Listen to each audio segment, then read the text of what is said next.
130।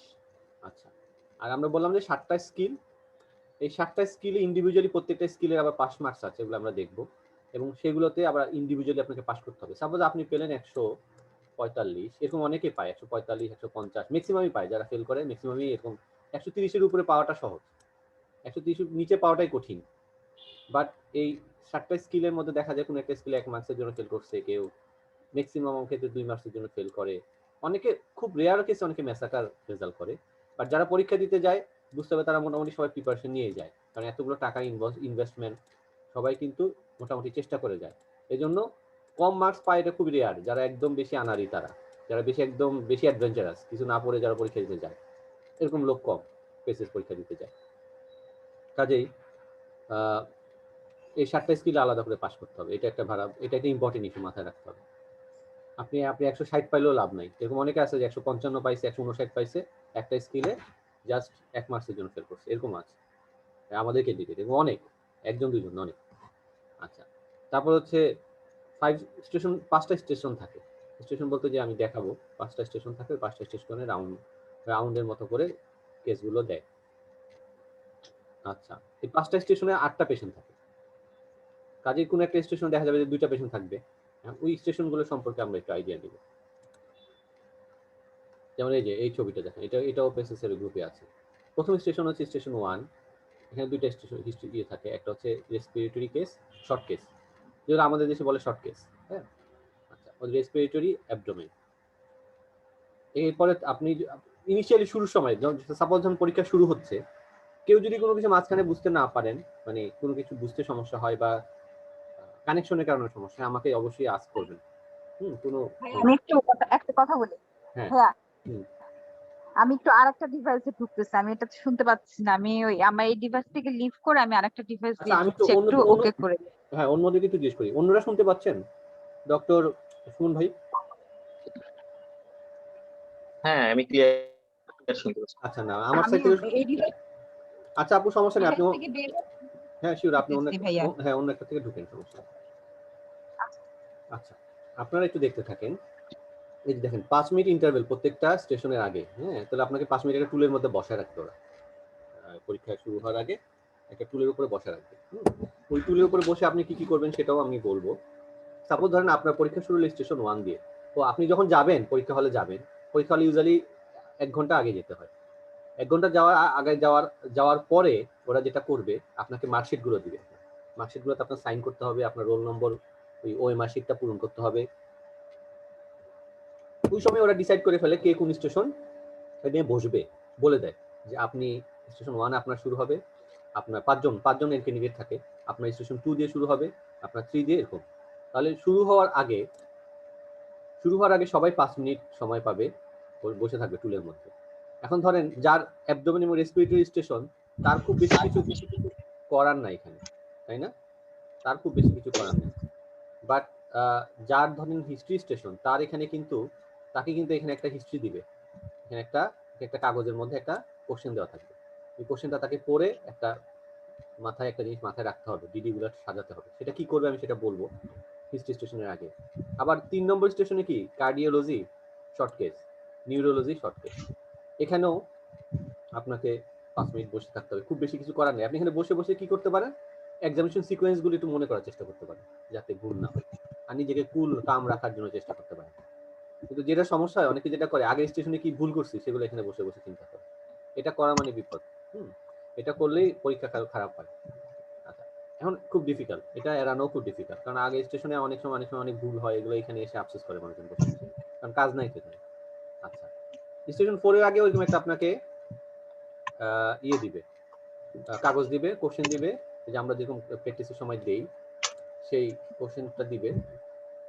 আচ্ছা, সবাই একটু মিউট করে থাকলে ভালো হয়, হ্যাঁ, কারণ তাহলে আওয়াজটা কম হবে। আচ্ছা, তাহলে স্টেশন 4 এর আগে আবার একটু 5 মিনিট সবগুলো আগে সবাই বসে বসে, আর এইটা হচ্ছে বিসিসি 1, বিসিসি 2, এই দুটাকে আমরা বলি স্টেশন 5।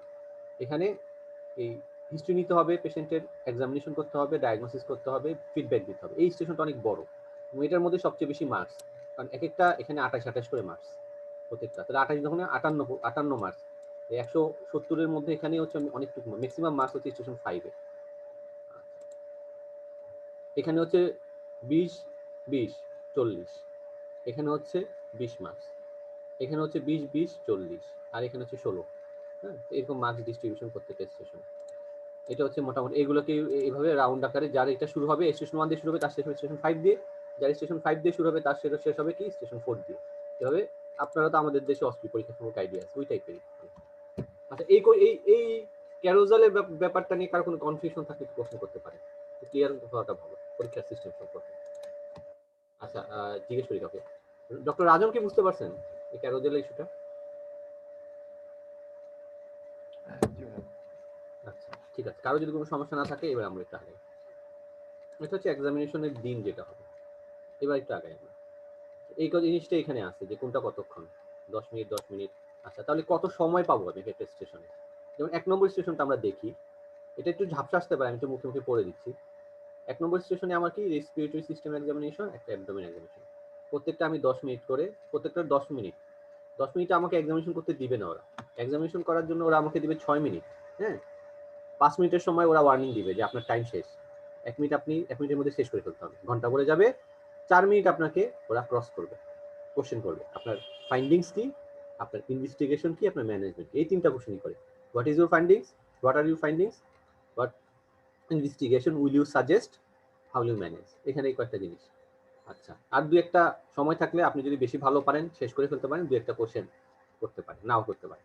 ওগুলা দিয়ে আপনার কিছু আসে যাবে না, আপনার এই তিনটা কোশ্চেনে আপনার ফেট নির্ধারণ হবে। এখানে 20-এ 20 পাওয়া সম্ভব, সবাই 20-এ 20 পায় যদি আপনি ঠিকমতো ডায়াগনোসিস করতে পারেন, ঠিকমতো এক্সামিনেশন করতে পারেন, সাইনগুলো ঠিকমতো বলতে পারেন।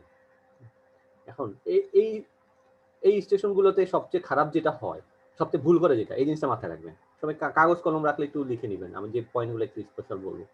একটা হচ্ছে সাইন ক্রিয়েট করা যাবে না।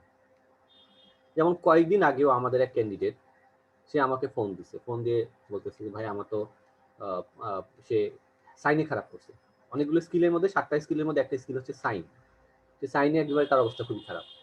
তাই ও বললো যে আমি বললাম তোমার সমস্যা কোন জায়গায় হয়েছে? বলছে স্যার ভাই আমি সাইন ক্রিয়েট করছি। আমি সব সময় আমি মানে ভাইয়া আপনি তো সবসময় আমাদেরকে বলছেন, কিন্তু অন্য কেউ বলে নাই দেখে আমি তো ইয়া করিনি। ও দেখা যায় আমার যেই সাইনটা নাই সেই সাইনটা বলতেছে। এই জন্য এই স্টেশনটা অনেকটু ডিফেন্সিভ থাকতে হবে। যে যেই সাইনটা আপনার অবভিয়াস মনে হবে, হ্যাঁ আপনার মনে হচ্ছে এটা রংকাই, দেন আপনি বলবেন। আপনার মনে হচ্ছে দ্যাট ইজ স্প্লিন অ্যাবডোমেনে, তখন বলবেন। কিন্তু আপনি শিওর না, তখন কিন্তু ওইভাবে বলা যাবে না।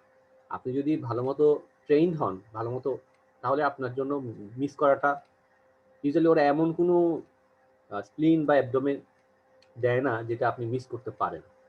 ওরা মোটামুটি যেটা পাওয়া সম্ভব, এবং কিডনিও দিতে পারে, বাইল্যাটারাল কিডনিও দিতে পারে, এইডিপি কেডি দিতে পারে। কাজেই এখানে সাইন ক্রিয়েট করা যাবে না, প্রথম কথা হচ্ছে এটা, এই জায়গায়।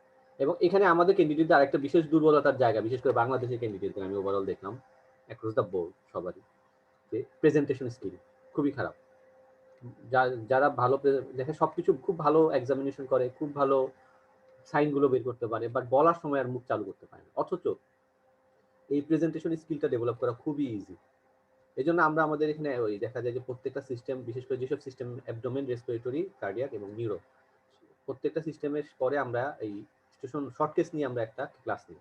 যেমন আপনাদের এখন যেমন রেসপিরেটরি চলতেছে, কার্ডিও চলতেছে, রেসপিরেটরি কার্ডিও নিয়ে আমরা শর্ট কেসের উপর একটা ক্লাস নিব। সেই ক্লাসটার মধ্যে বিশেষ করে প্রেজেন্টেশনগুলো কিভাবে ডেভেলপ করা যায় সেই প্র্যাকটিসটা করানো হয়। প্রথম কথা, তাহলে প্রেজেন্টেশন স্কিল আমি ডেভেলপ করবো কিভাবে? প্রথম কথা হচ্ছে এটা খুব সহজ, যেটা আমরা সহজে করতে চাই না আলসেমি করে, সেটা হচ্ছে কমন ডিজিজের কমন প্রেজেন্টেশন, পজিটিভ প্রেজেন্টেশনগুলো মুখস্থ করে ফেলা। যেমন সিওপিডি পেশেন্ট একদম সিওপিডির টিপিক্যাল সিওপিডির ফাইন্ডিংগুলো মুখস্থ করে ফেলবেন, পজিটিভ ফাইন্ডিংসগুলো ওএসটি থেকে মুখস্থ করার পর আপনি বেডসাইডে গিয়ে যেটা পাবেন সেই পজিটিভগুলো বলবেন। পরীক্ষার সময় কিন্তু টাইম কম, 10 মিনিট, আর এক্সামিনার ক্রস করতে পারবে মাত্র 4 মিনিট। এই জন্য এক্সামিনার আপনার ওই নো শুনতে, আমাদের দেশে যেমন আমরা বলি no anaemia, no jaundice, no hand, no tan, এগুলো বলা যাবে না। এখানে পজিটিভ ফাইন্ডিংস বলবেন, অনলি পজিটিভ ফাইন্ডিংস। ওরা শুধু আমরা যখন নো করা শুরু করি, ওরা শুধু বলে only positive findings, only positive findings. কারণ টাইম নেই তো, আপনি নো করতে থাকলে আপনার ওই ইনভেস্টিগেশন কখন জিজ্ঞেস করবে, ম্যানেজমেন্ট কখন জিজ্ঞেস করবে। বাট পজিটিভ ফাইন্ডিংস বলার পরে আপনি ইম্পর্টেন্ট নেগেটিভ যদি থাকে, সাপোজ ধরেন একটা পেশেন্টের ভালভুলার হার্ট ডিজিজ নিয়ে আসছে বা ভালভ রিপ্লেসমেন্ট, আপনি তাহলে কমন প্রেজেন্টেশন বলার পরে আপনি লাস্টে দিয়ে বলতে পারেন there is no features of infective endocarditis, no features of over coagulation, over anticoagulation, এটা একটা বলতে পারেন, অথবা no features of valve failure, এভাবে বলতে পারেন। কাজে নো গুলো পরে, ইনিশিয়ালি আপনি পজিটিভ ফাইন্ডিংস গুলো, আমরা টিপিক্যাল একটা পজিটিভ ফাইন্ডিংস আমরা পরে দেখাবো যে কিভাবে ফাইন্ডিংস গুলো বলা উচিত, সেটা আমরা পরে দেখাচ্ছি। কাজে এখান থেকে দুইটা জিনিস শিখবেন, একটা হচ্ছে এক্সামিনেশন স্কিলটা ডেভেলপ করতে হবে, খুব প্রচুর এক্সামিনেশন করে খুব সুন্দর স্মুথলি এক্সামিনেশন স্কিলটা ডেভেলপ করতে হবে। সেকেন্ড কথা, সাইন ক্রিয়েট করা যাবে না। সেকেন্ড কথা হচ্ছে প্রেজেন্টেশন স্কিলটা ডেভেলপ করতে হবে। থার্ড হচ্ছে প্রেজেন্টেশন স্কিল ডেভেলপ করতে হবে। এটা স্টেশন 1 এর জন্যও যা, স্টেশন 3 এর জন্য একই প্রযোজ্য।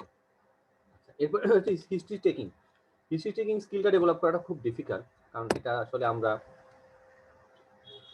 একে তো আমাদের একটা ল্যাঙ্গুয়েজ ব্যারিয়ার আছেই, ইংলিশে আমরা অতটা স্ট্রং না, সবাই না, অনেকে ভালো আছে, তবে অনেকে কিন্তু স্ট্রং না, এটা একটা সমস্যা।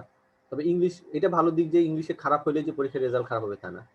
ইংলিশ ওরা বুঝে যে আমরা ইংলিশ ইজ আমাদের যে সেকেন্ড ল্যাঙ্গুয়েজ, এটা ওরা বুঝে এবং ওরা এটা কনসিডার করে। বাট ইউকেতে মাঝে মাঝে ওরা একটু ডিসক্রিমিনেট করে, সমস্যা হয়, ইউকেতে একটু সমস্যা হয়। যতটা না আমাদের ল্যাঙ্গুয়েজের জন্য সমস্যা হয়, ততটা তার চেয়ে বেশি সমস্যা হয় আমাদের অ্যাপ্রোচ, আমাদের কথা বলার ভঙ্গি, আমাদের হাত পা নাড়ানোর ভঙ্গি, আমাদের তাকানোর ভঙ্গি।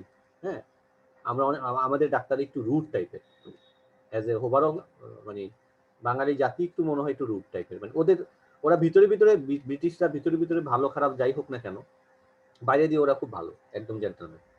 আর আমরা হচ্ছে যে আমাদের তো মানে এমনিতেই আমাদের প্র্যাকটিসটা কম, মানুষকে থ্যাংক ইউ বলা, সরি বলা, হ্যাঁ, এসব প্র্যাকটিস আমাদের নাই। হ্যাঁ, আমরা রোগীদের আসলে রোগীদের যদি বলে ডাক্তার সাহেব আমার কি হয়েছে, আমরা বলি দূর মিয়া চুপ থাকেন, আপনি কি বুঝবেন। আমাদের অ্যাপ্রোচ হচ্ছে এটা, কিন্তু ওদের তো অ্যাপ্রোচ এরকম না। এই জন্য আমরা যখন ডে টু ডে লাইফে আমরা স্যারদেরকে দেখি, আমরা নিজেরা হাসপাতালে রোগীদেরকে ঝাড়ি মারি, রোগীর পার্টিকে ঝাড়ি মারি। আমাদের প্র্যাকটিসটা, আমাদের এই স্কিল তো আর একদিনে হয় না, কথা বলার স্কিল, এটা সময় লাগে। কাজে আমাদের ওই ডেভেলপমেন্টটা আমাদের হয় না, আমরা এইটাতে অনেক পিছিয়ে যাই। পরীক্ষার সময় একদিনে গিয়ে আপনি আজকে রাতে চিন্তা করে গেলেন কালকে আমি খুব ভালো ডাক্তার হয়ে যাবো, কালকে কাউকে ধমক দিব না, এটা হয় না। ওই যেটা ভিতরে ভিতরে যেটা ডেভেলপ করে সেটা থেকেই যায়। পরীক্ষার সময় যে রোগীর সাথে কথা বলার সময় একদম রাফ হ্যান্ডেলিং। আমাদের সাথে এক আপু ছিল, মানে মনে হয়তো পেশেন্টকে মারতে গেছে যখন এক্সামিনেশন করতো, এমন অবস্থা ছিল। এত উনি একটা মেডিকেল কলেজের সিএ ছিল। তো এরকম হলে পাস করা ডিফিকাল্ট। উনি অনেকবার ধরা, উনি অনেক ভালো ছিল, ক্লিনিক্যালি অনেক ভালো ছিল, ডায়াগনোসিস করতে পারতো অনেক ভালো, কিন্তু ফেল করতে পারতো।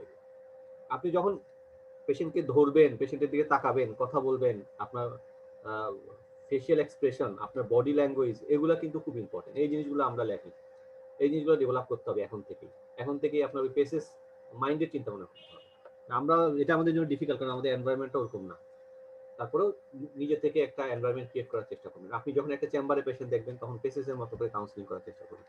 আপনি যখন হাসপাতালে পেশেন্ট দেখবেন তখন মনে করবেন যে আপনি পেসেস পরীক্ষা দিচ্ছেন। এগুলো না হলে একদিনে ডেভেলপ হয় না, এটা আস্তে আস্তে সময় লাগে, 6 মাস 1 বছর লাগে একটা স্কিল ডেভেলপ করতে। কমিউনিকেশন স্কিলটা ওই একই, সিম্প্যাথি এমপ্যাথিটা খুব ইম্পর্টেন্ট, সেটা নিয়ে তো আপনাদের ক্লাস হবে, এটা আমি ডিটেইলস বলবো না, যেহেতু আমি আপনাদেরকে মেইনলি পড়াই হচ্ছে 1, 2, 3 and 5। কমিউনিকেশনটা রিফাত আস্তে আস্তে ও বলবে আপনাদের ইনফরমেশন সম্পর্কে। আচ্ছা, 3 তে একই, আর 2 তেও হিস্ট্রি টেকিংটা নিয়ে আমি একটু ডিটেইলস বলবো সামনে, আজকেই বলবো। এটা আইডিয়া দিলাম যে হিস্ট্রি টেকিংটা আপনার কত সময়। হিস্ট্রি টেকিংটা হচ্ছে 14 মিনিট হয় আসলে, ইউজুয়ালি 14 মিনিট হয়। 12 মিনিটের সময় একটা ওয়ার্নিং দেয়, যেমন আমাদের এখানে গতদিন যারা প্র্যাকটিসগুলো দেখেছেন, আমরা ইউজুয়ালি 10 মিনিট 12 মিনিট করি, কিন্তু ইউজুয়ালি ওরা 12 মিনিটের সময় ওয়ার্নিং দেয়, 14 মিনিটে ঘন্টা পড়ে যায়। 1 মিনিট ওরা সময় দেয় এখানে রিফ্লেক্ট করার জন্য, আপনাকে চিন্তা করার জন্য। দেন 5 মিনিট ওরা ক্রস করে, সে একই কথা, আপনার ডায়াগনোসিস কি অথবা আপনার ফাইন্ডিং, হিস্ট্রিটা বলতে পারে, হিস্ট্রিটা একটু সংক্ষেপে বলার জন্য। এটা কম বলে যে আপনার ডিফারেন্সিয়ালস কি, এটা জিজ্ঞেস করে।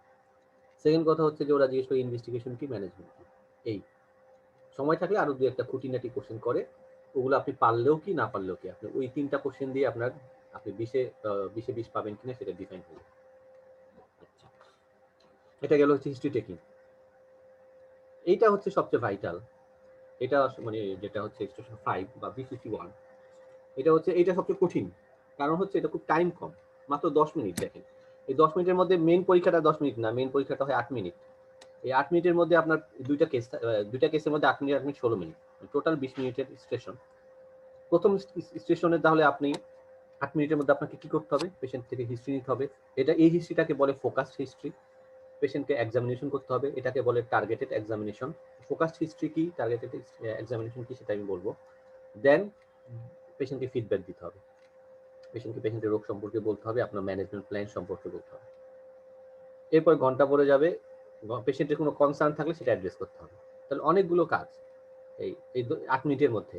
6 মিনিটের সময় আপনাকে একটা ওয়ার্নিং দিবে যে 2 মিনিট বাকি আছে, 8 মিনিটে ঘন্টা পড়ে যাবে, বাকি 2 মিনিট আপনাকে ওরা ক্রস করবে। 2 মিনিট আর কি জিজ্ঞেস করবে, আপনার ফাইন্ডিংস কি, ইনভেস্টিগেশন কি, ম্যানেজমেন্ট কি, খুব শর্টকাটে বলতে হবে। এজন্য আপনাকে স্পেসিফিক ইনভেস্টিগেশন ম্যানেজমেন্টগুলো আপনার ঠোঁটের আগে থাকতে হবে।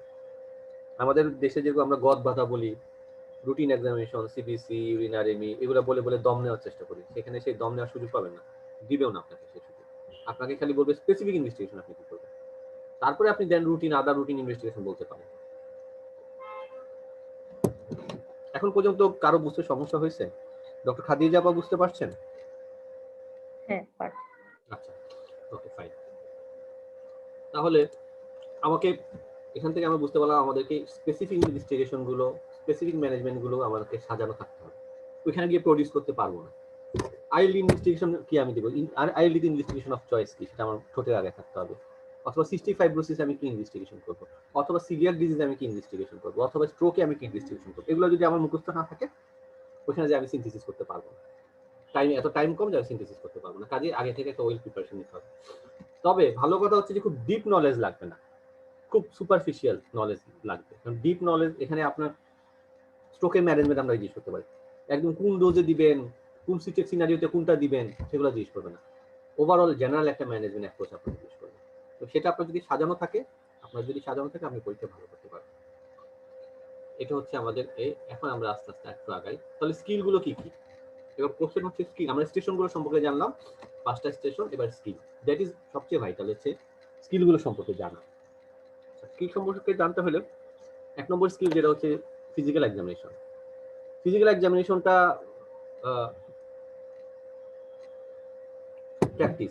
প্র্যাকটিস করে করে এমন অবস্থায় যেতে হবে যে আপনার এটা স্মুথ। যখন প্রথম যখন আমরা মানে আমি প্রিপারেশন শুরু করি পার্সোনালি, প্রথম কাজটা ছিল আমার ইংলিশে মুখস্থ করা, ইনস্ট্রাকশন দেওয়াটাই মুখস্থ করা। এটা ছিল সবচেয়ে কঠিন জিনিস, কারণ ইংলিশে ইনস্ট্রাকশন দিতে গেলে আমি স্টেপ ভুলে যেতাম, স্টেপ ঠিকমতো করতে গেলে ইংলিশ বলতে ভুলে যেতাম। এটা হচ্ছে প্রথম সমস্যা। এটা ইয়ে করার উপায় হচ্ছে ইংলিশের ইনস্ট্রাকশনটা মুখস্থ করে ফেলা, সুন্দর করে লিখে মুখস্থ করে ফেলা। অ্যাবডোমেনেরটার জন্য অ্যাবডোমেন, রেসপিরেটরির জন্য রেসপিরেটরি, নিউরোর জন্য নিউরো, লিখে মুখস্থ করে ফেলা। যারা ইংলিশে দুর্বল আমার মতো তাদের জন্য এটা মুখস্থ করে ফেলা, এবং বেড সাইডে গিয়ে জাস্ট ওইটা বলা আর এক্সামিনেশন করা। আর এক্সামিনেশন স্কিল ডেভেলপ করার উপায় কি? প্র্যাকটিস। এবং প্র্যাকটিস করে করে এমন অবস্থায় আপনার যেতে হবে যে আপনার এটা একদম কোনটার পরে কোন স্টেপ যেতে এটা আপনার মনে করতে না হয়, এটা যাতে আপনার এমনিতেই চলে আসে, হাতে চলে আসে করতে করতে। কারণ আপনি যদি স্কিল মনে করার চেষ্টা করেন তাহলে কিন্তু আপনি সাইন বের করতে পারবেন না। আপনি যদি স্টেপগুলো মনে করার চেষ্টা করেন, আপনি যদি অ্যাবডোমেনে কোন পালপেশনের পর কি পারকাশনের পর কি অস্কালটেশন, এটা যদি মনে করতে থাকেন, হ্যাঁ, তাহলে কিন্তু যদি একটার পর একটা যদি আপনি স্টেপগুলো যদি আপনি মনে করার চেষ্টা করেন, তাহলে কিন্তু আপনি সাইনগুলো বের করতে পারবেন না। কাজে আপনি যদি সাইন বের করতে চান, সেক্ষেত্রে অবশ্যই আপনার স্মুথ স্কিল, এক্সামিনেশন স্কিলটা ডেভেলপ করতে হবে। আচ্ছা, তাহলে এটা একটা ইম্পর্টেন্ট স্কিল। এই একদম ফিজিক্যাল এক্সামিনেশন স্কিলে ইউজুয়ালি মানুষজন ফেল করে না, বাট অনেকেই ফেল করে। গত ডাইটে আমাদের একজন খুব ভালো ক্যান্ডিডেট, সে খুব ভালো মার্কস পাইছে সবগুলো স্কিলে। হ্যালো,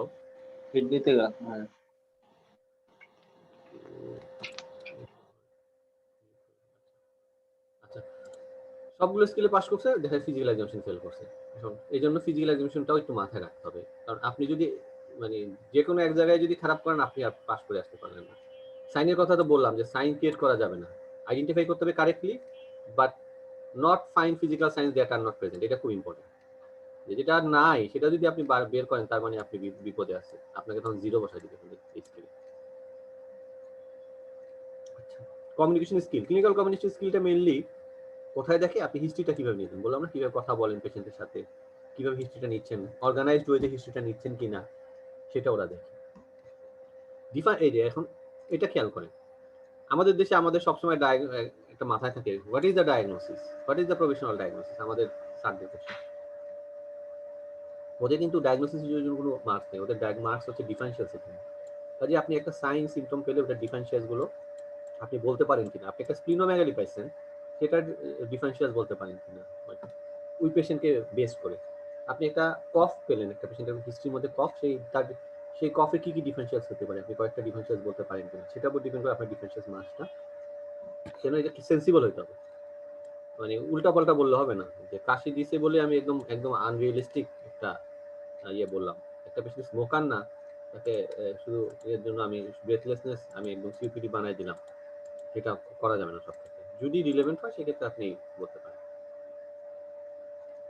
আচ্ছা, ক্লিনিক্যাল জাজমেন্ট, এটা দেখেন এইটা একটা স্কিল। ক্লিনিক্যাল জাজমেন্ট তাহলে কিভাবে, কখন আপনাকে এটা অ্যাসেস করে হচ্ছে আপনার যে প্রত্যেকটা স্টেশনে বললাম না ইনভেস্টিগেশন ম্যানেজমেন্ট জিজ্ঞেস করবে আপনি অ্যাপ্রোপ্রিয়েট ইনভেস্টিগেশন ইয়ে করতে পারেন কিনা। আচ্ছা, আপনি ওই ম্যানেজমেন্ট প্ল্যান, অ্যাপ্রোপ্রিয়েট ম্যানেজমেন্ট প্ল্যানটা বলতে পারেন কিনা, এটার উপর ডিপেন্ড করে আপনাকে ওই ক্লিনিক্যাল, অনেকে জাজমেন্টেও ফেল করে, দুঃখজনক হলেও সত্য।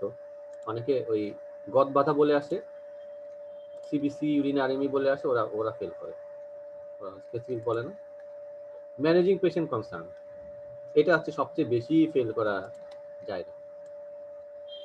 আচ্ছা, এটাতে বেশি ফেল করে কারণ হচ্ছে এটা সবচেয়ে লাস্টে মিট করতে হয়। সাপোজ আপনি হিস্ট্রি স্টেশন, কোন স্টেশনে ম্যানেজিং পেশেন্ট কনসার্নটা মিট করতে হয়, একটা হচ্ছে স্টেশন 2-তে হিস্ট্রি স্টেশনে, স্টেশন 4-এ কমিউনিকেশন স্টেশনে, স্টেশন 5-এর বিসিসি 1 বিসিসি 2। প্রত্যেকটা পেশেন্টের সাথে পেশেন্টের কনসার্নটা আমরা অ্যাড্রেস করি কখন, সবার লাস্টে। দেখা যায় যে হিস্ট্রি স্টেশনে আস্তে আস্তে হিস্ট্রি নিতে নিতে ঘন্টা পড়ে গেছে, পেশেন্টের কনসার্ন জিজ্ঞেস করা হয়নি। পেশেন্টকে একদম directly what is your concern, may I know what is your concern, concern জিজ্ঞেস করার পর আপনি এটা অ্যাড্রেস করলেন, তারপর আবার জিজ্ঞেস করবেন do you have any other concern, সে যদি বলে নো, দেন আপনি মোটামুটি সেফ। তারপর যদি সময় থাকে আরেকটা কোশ্চেন করে বলতে পারেন do you think that I have made all of your concern, যদি বলে ইয়েস, তখন আপনি সেফ জোনে চলে গেলেন। বুঝা গেছে? ওইটা না করতে পারলে, লাস্ট কোশ্চেনটা না করতে পারলেও চলবে, বাট ওই দুটো কোশ্চেন করতে হবে, do have any other concern. সে যদি নো বলে দেন আপনি থামবেন, আদারওয়াইজ এই কনসার্নে অনেকে ফেল করে। কারণ আপনি যদি এই বিসিসি 1-2-তে কনসার্ন মিস করেন, এটা তো টাইম কম, অল্প টাইম, লাস্ট 8 মিনিটের মধ্যে শেষ করতে হয়। এই দুটো কনসার্ন মিস করলে আপনি আর পাস করতে পারবেন না। এখানে 16-তে আপনাকে মিনিমাম 10 পেতে হবে। এখন আপনি যদি এই দুইটাতে মিস করেন, এক এক্সামিনারের কাছে আছে 2 করে, তাহলে 4, তাহলে কত হলো, 8 চলে গেল, তাহলে আপনি কি আর পাস করবেন? 16 থেকে 8 গেলে কত থাকে, 8 থাকে, তাহলে 10 পাইলেন না, আপনি ফেল। এখানে বেশি ফেল করেন। স্টেশন 5-এ কনসার্ন মিট করতে পারে না, অনেকে 4-এ কনসার্ন ঠিক মতো মিট করতে পারে না। 2-তে ইউজুয়ালি করা যায়, কিন্তু অনেক সময় ভুলভাল কনসার্ন আপনি যদি ঠিক মতো মিট না করেন, উল্টাপাল্টা কনসার্নের আনসার দেন, তাহলেও আপনার মার্কস কাটা যাবে। আর ম্যানেজিং পেশেন্ট ওয়েলফেয়ারটা কি? ম্যানেজিং পেশেন্ট ওয়েলফেয়ারটাতে ইউজুয়ালি এটাতে ফেল খুব কম করে, খুব আনলাকি যারা তারা করে। এটা হচ্ছে পেশেন্টকে আপনি যদি মিস হ্যান্ডেলিং করেন, পেশেন্টের গায়ে যদি যে আপনি খুব চাপাচাপি শুরু করেন, উল্টাপাল্টা চাপ দেন, পেশেন্ট মানা করতেছে, আপনি ওই জায়গাটা এক্সপোজ করলেন, আপনি ঠিক মতো হাত ধুলেন না, হ্যাঁ, আপনি হ্যান্ড ওয়াশটা নিলেন না, তখন আপনি পেশেন্টের ওয়েলফেয়ারটাকে আপনি হ্যাম্পার করলেন। ইউজুয়ালি এখানে 32-এ 28 পেতে হয়, 32-এ 5, 32 টোটাল মাস 32, 28 পেলে আপনি পাস করতে পারবেন। অনেক ম্যাক্সিমাম ক্ষেত্রে 32-32 পায়। অনেকে আবার এটাতে ফেল করে খুব কমই, কনসার্নের ওয়েলফেয়ারে ফেল করে কম, বাট তারপরেও করতে পারে, আমাদের দেশের ক্যান্ডিডেটরা করতে পারে।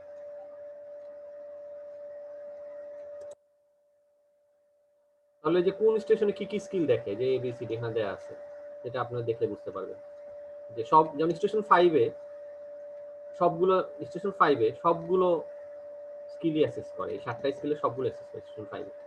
বাট যেটা ধরেন এক্সামিনেশন স্কিল স্টেশন 1-এ, সেখানে কি আপনার ক্লিনিক্যাল কমিউনিকেশন করতে পারবে? কারণ এখানে তো আপনি হিস্ট্রি নেবেন না, এখানে তো জাস্ট এক্সামিন করবে। এর জন্য এই স্টেশনে আপনার ওই ক্লিনিক্যাল কমিউনিকেশন, যেটা হচ্ছে সি, দেখুন সিটা এই স্টেশনে, এখানে এই স্টেশনে এই সি স্কিলটা এখানে অ্যাসেস করে না। কাজে কোন স্টেশনে কোন স্কিল অ্যাসেস করে সেটা আপনাকে জানতে হবে। তাহলে মার্কস কিভাবে দেয়? 3টা ক্যাটাগরিতে মার্কস দেয়, আমি মার্কশিটটা দেখলে বুঝবেন। একটা হচ্ছে খুব যদি ভালো করেন, সবকিছু ঠিকঠাক করেন, স্যাটিসফ্যাক্টরি, মাঝামাঝি যদি করেন, বর্ডার লাইন, একটা 1 মার্ক করে দেয় প্রত্যেকটা স্কিলের জন্য। প্রত্যেক এক্সামিনার। আর যদি কিছু করতে না পারেন 0 0 দিয়ে দিবেন, তো দুইজনের কাছে 0 0 পাবেন। এই যে স্টেশন 1 and 3 তো আমি বললাম যে আপনাকে কি কি করতে হবে। আপনি ভালো করে ফিজিক্যাল এক্সামিনেশন করতে পারেন এবং ফিজিক্যাল সাইনগুলো খুব ভালো মতো আপনি ডিটেক্ট করতে পারেন। খুব ভালো একটা ডিফারেন্সিয়াল ডায়াগনোসিস আপনি কনস্ট্রাক্ট করতে পারেন।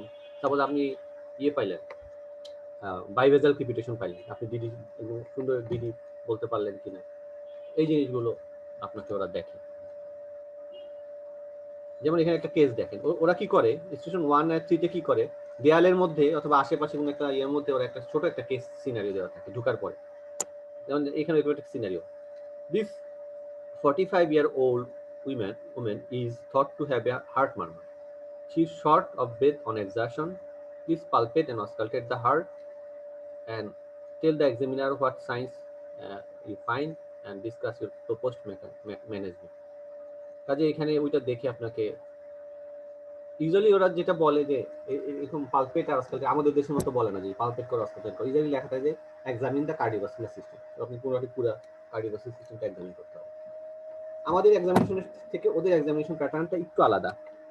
আমাদের এক্সামিনেশন প্যাটার্ন আমরা কি করি, আমরা আগে দেখি কি, আগে দেখি আমরা সেন্ট্রাল।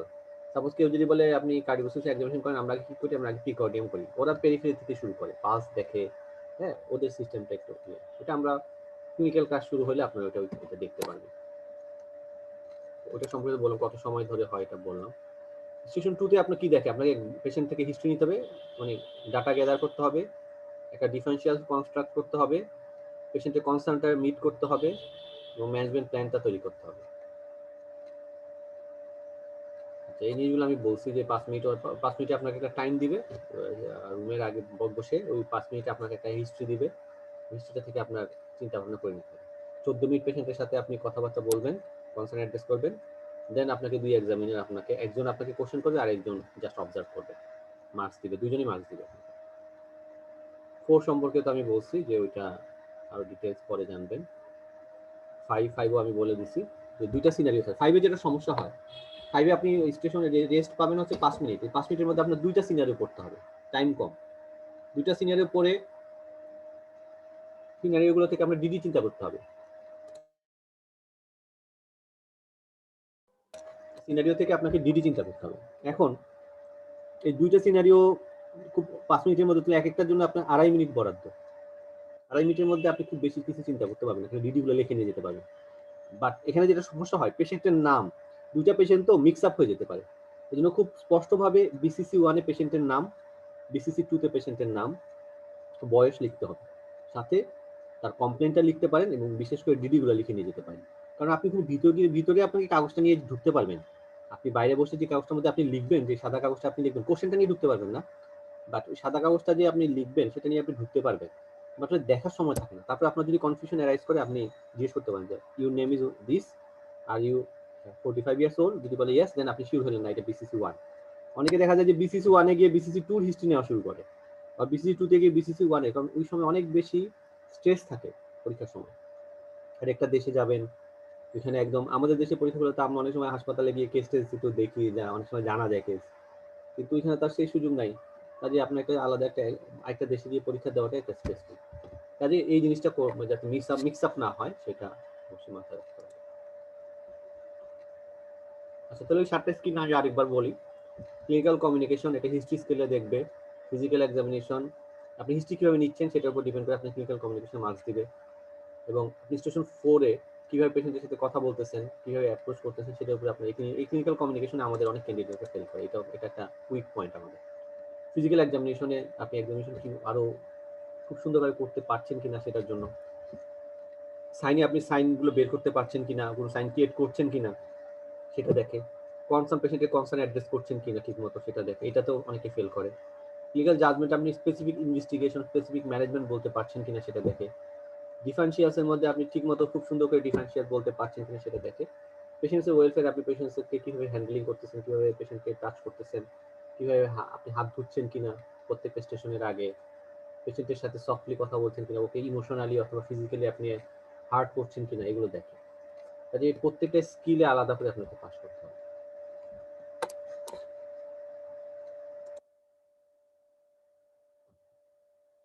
তাহলে আমাদের কিভাবে প্রিপারেশন নিতে হবে, এটা গেল এক্সামিনেশন সম্পর্কে, এক্সামিনেশন কি, তাহলে আমাদের এবার কিভাবে প্রিপারেশন নেওয়া উচিত।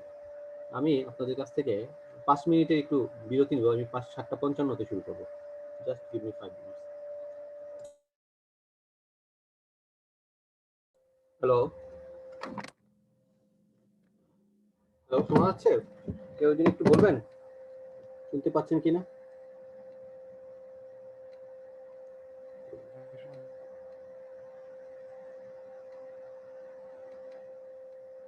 ওকে ওকে, আচ্ছা, এখন আমরা কিভাবে প্রিপারেশন নেওয়া উচিত আমাদের পরীক্ষার জন্য, এতক্ষণ আমরা পরীক্ষার সিস্টেম সম্পর্কে আইডিয়া করলাম। এখন আমাদেরকে অ্যাক্টিভলি চিন্তা করে করে প্রিপারেশন নিতে হবে। আমাদের একটি ক্যান্ডিডেটদের যেটা বড় সমস্যা, এবং আমাদের সময় আমরা ওই সমস্যাটা ফেস করতাম, সেটা হচ্ছে আমরা প্রফেশনাল না। মানে প্রফেশনাল বলতে হচ্ছে আমরা যখন প্র্যাকটিস করি, হাসপাতালে যাই, কেউ একটা পরীক্ষা দিতে, পরীক্ষার আগে হাসপাতালে গিয়ে কয়েকটা পেশেন্টকে শোয়াই দিয়ে পেশেন্টের টিপাটিপি করে চলে আসলো, প্রপার ওয়েতে এক্সামিনেশন করে না, প্রপার ওয়েতে ফাইন্ডিংসগুলো বলে না বেড সাইডে গিয়ে, এটাই বড় সমস্যা।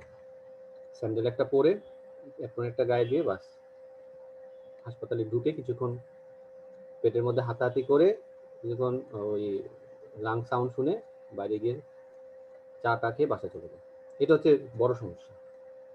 এখন এখানে আপনাকে মনে রাখতে হবে যে কোয়ান্টিটি না, কোয়ালিটিটা ইম্পর্টেন্ট।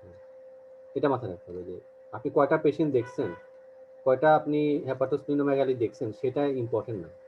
ইম্পর্টেন্ট হচ্ছে আপনি কিভাবে দেখছেন, সেগুলো প্রপার ওয়েতে দেখছেন কিনা, প্রপার ওয়েতে প্র্যাকটিস করছেন কিনা, প্রপার ওয়েতে আপনি প্রেজেন্ট করেছেন কিনা। হ্যাঁ, এগুলো ইম্পর্টেন্ট। যদি পেশেন্ট ভলিউম দেখাটা যদি ইম্পর্টেন্ট হইতো, তাহলে আমাদের দেশে ক্যান্ডিডেটদের সবচেয়ে বেশি পাস করতো আমাদের দেশ ক্যান্ডিডেট। আমরা এত পরিমাণে আমাদের এখানে পেশেন্ট পেশেন্ট এত বেশি, বাইরের দেশে ওরা তো সুযোগও পায় না। আর আমাদের দেশের ডক্টরদের হসপিটালে প্রেশার, কাজের প্রেশার, পেশেন্ট অনেক দেখতে হয়, বাট আমাদের ওয়ার্কিং আওয়ার্স অত বেশি না। কাজে আমাদের কিন্তু ওয়ার্কিং আওয়ার্সের পরে পেশেন্ট দেখার অনেক সুযোগ থাকে, বাইরে এটা ওরা পারে না।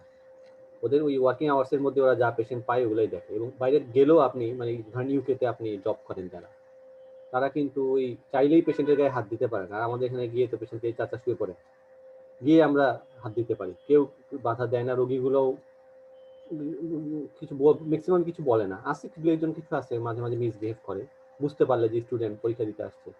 ইউজুয়ালি আমাদের দেশের পেশেন্টরা কিন্তু ডিনাই করে না, খুব কম, রেয়ার। কাজেই আমাদের দেশে পেশেন্ট অ্যামাউন্ট পেশেন্ট দেখাও খুব ভালো হয়, বাট কোয়ালিটিটা মেনটেন হয় না, এটাই বড় সমস্যা। কাজে এই জিনিসটার উপর একটু জোর দিবেন যখন হাসপাতালে রোগী দেখতে যাবেন, সেটা হোক ফ্রেন্ড সার্কেলের সাথে, সেটা হোক কোচিং এর সাথে, সেটা হোক নিজে নিজে পরীক্ষার মতো করে এক্সামিন করবেন, চেষ্টা করবেন যতটা সম্ভব। সবসময় পসিবল হয় না, বাট যতটা সম্ভব। এবং প্রত্যেকটা পেশেন্ট প্রেজেন্ট করার চেষ্টা করবেন, দ্যাট ইজ ইম্পর্টেন্ট। প্রেজেন্ট করার চেষ্টা করবেন, আপনি কয়েকটা ডিডি মনে করার চেষ্টা করবেন, স্পেসিফিক ইনভেস্টিগেশনগুলো মনে করার চেষ্টা করবেন, স্পেসিফিক ম্যানেজমেন্টগুলো মনে করার চেষ্টা করবেন। যদি না পারেন ওটা টুকে রাখবেন, পরে এসে সাথে সাথে দেখে ফেলবেন। কাজেই প্রপার ওয়েতে প্র্যাকটিস করা, এটা হচ্ছে ইম্পর্টেন্ট। সেকেন্ড হচ্ছে, এবং এটা যদি আপনি করেন তাহলে আপনার ক্লিনিক্যাল স্কিলটা ডেভেলপ করবে, কিন্তু গিয়ে শুধু পেটের মধ্যে একটু টিপাটিপি করলেন সেটাতে কাজ হবে না, সেটাতে আপনার কোনো উন্নতি হবে না। হয়তো এই লিভার পাইছি, হ্যাঁ হ্যাঁ পাইছি পাইছি, এই দুটো বলে চলে আসলাম, ওটাতে কাজ হবে না। কাজেই কম দেখেন, ভালো মতো দেখেন, কোয়ালিটি নিয়ে দেখেন। এটা সেই অনুযায়ী বললাম না, প্রফেশনালিজম ডেভেলপ করতে হবে। স্যান্ডেল পরে হাসপাতালে না গিয়ে জুতা, যতটা সম্ভব পরীক্ষা দিতে আপনি কিভাবে যেতেন, পরীক্ষার দিন আপনি কিভাবে যেতেন, ঠিক সেভাবে যাবেন। ইনস্ট্রুমেন্ট একটা বক্স রেডি করবেন, সুন্দর করে ওয়েল ড্রেসড হয়ে হাসপাতালে যাবেন, অ্যাপ্রন করে যাবেন, তাহলে আপনার মধ্যে প্রফেশনালিজম ডেভেলপ করবে, আপনি পেশেন্টও আপনার প্রতি রেসপেক্টফুল হবে। আমাদের এখানে আমরা অনেকে দেখি যে স্যান্ডেল পরে চলে যায়, তো ক্যাজুয়ালি চলে যায় হাসপাতালে, ঢুকে এই ক্যাজুয়ালি পেশেন্টের সাথে কথা বলে। এটা করলে আপনার কিন্তু আর ওই বাংলাদেশি সিস্টেমে থাকবে, সিস্টেম আর চেঞ্জ হবে না। আপনাকে এখন ওই পেসেস মুডে যেতে হবে, আপনার ওই বাংলা মুডে থাকলে হবে না। আচ্ছা, প্রেজেন্টেশন স্কিল বললাম না, ডেভেলপ করাটা খুব জরুরি, যেটা আমাদের ক্যান্ডিডেটরা খুব ল্যাকিং। এটা ডেভেলপ করতে হলে বসে বসে ওই কমন প্রেজেন্টেশনগুলো মুখস্থ রাখতে হবে, বেড সাইডে গিয়ে প্র্যাকটিস করতে হবে, তার কোনো বিকল্প নাই। এবং প্রিপেয়ারিং স্পেসিফিক যে আমাদের যেমন অনেক ক্যান্ডিডেটরা যে ভাইয়া কখন হাসপাতালে ক্লাস নেবেন, কখন হাসপাতালে, আরে বাবা তুমি একটা ডিফারেন্সিয়াল ঠিক মতো বলতে পারো না, একটা স্প্লিনোমেগালি হেপাটোস্প্লিনোমেগালি ডিফারেন্সিয়াল তুমি ঠিক মতো বলতে পারো না, তুমি হাসপাতালে গিয়ে স্প্লিনোমেগালি বের করলে কি দুনিয়া উল্টে যাবে নাকি? কখন হাসপাতালে যাবেন, কখন পেশেন্ট দেখবেন, এটা একটা বড় মানে ওই কাজেই এই জিনিসটা একটু মাথায় রাখতে হবে যে আপনাকে আগে থেকে এই স্পেসিফিক ইনভেস্টিগেশন ম্যানেজমেন্ট গুলো শিখে ফেলতে হবে।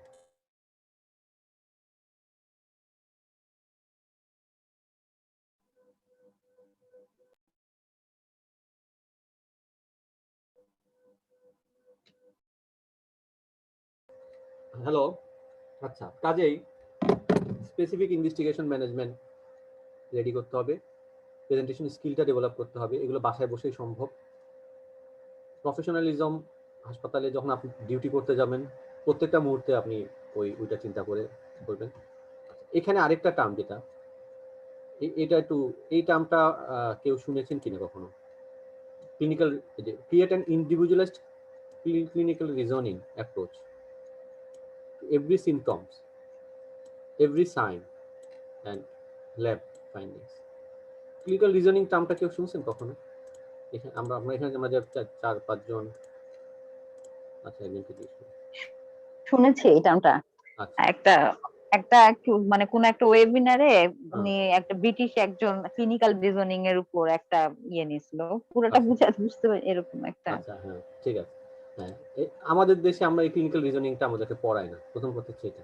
But this is most important part of clinic, মানে একজন ক্লিনিশিয়ান হতে গেলে ক্লিনিক্যাল রিজনিংটা শেখাটা খুব জরুরি, যেটা আমাদের দেশে আমরা নামই জানি না, সেটা ঠিক, অনেকেই শুনে নেই, নামটা শুনেই নেই। আমিও খুব এই যে কয়েক বছর ধরে আমি এই জিনিসটা খেয়াল করলাম যে এই জিনিসটা আমাদেরকে কখনো এমবিবিএস লেভেলে, পোস্ট গ্রাজুয়েশন লেভেলে কেউ এই টার্মটা ইউজ করেনি, but that is very important. সহজ ভাষায় তাহলে ক্লিনিক্যাল রিজনিংটা কি? ক্লিনিক্যাল রিজনিংটা হচ্ছে একটা পেশেন্টের পেশেন্ট আপনার কাছে যখন আসবে, পেসেসের মূল কনসেপ্ট হচ্ছে রিজনিং, ক্লিনিক্যাল রিজনিং। আসার পরে সে কিন্তু একটা সিমটম নিয়ে আসবে, সে কিন্তু কোনো ডিজিজ নিয়ে আসবে না। সে আপনাকে বলবে না যে আমার সিলিয়াক ডিজিজ হয়েছে, আপনাকে ওই সিমটম নিয়ে আসবে। সে কি নিয়ে আসবে? সে হয়তো একটা ডায়রিয়া নিয়ে আসবে। সেখান থেকে আপনাকে এই ডায়রিয়ার কজ খুঁজতে খুঁজতে আপনাকে একটা ডায়াগনোসিসে অথবা ডিফারেন্সিয়াসে পৌঁছতে হবে। এই যে প্রসেস, এই যে ডিফারেন্সিয়াসে পৌঁছানোর যে ওয়ে, এই যে একটা সিমটম থেকে আপনি অ্যাপ্রোচগুলো কোশ্চেন করে, ইনভেস্টিগেশন করে আপনি ডায়াগনোসিস করা এবং পেশেন্টকে স্পেসিফিক ম্যানেজমেন্ট দেওয়ার যে কনসেপ্ট, সেটাকে বলে ক্লিনিক্যাল রিজনিং।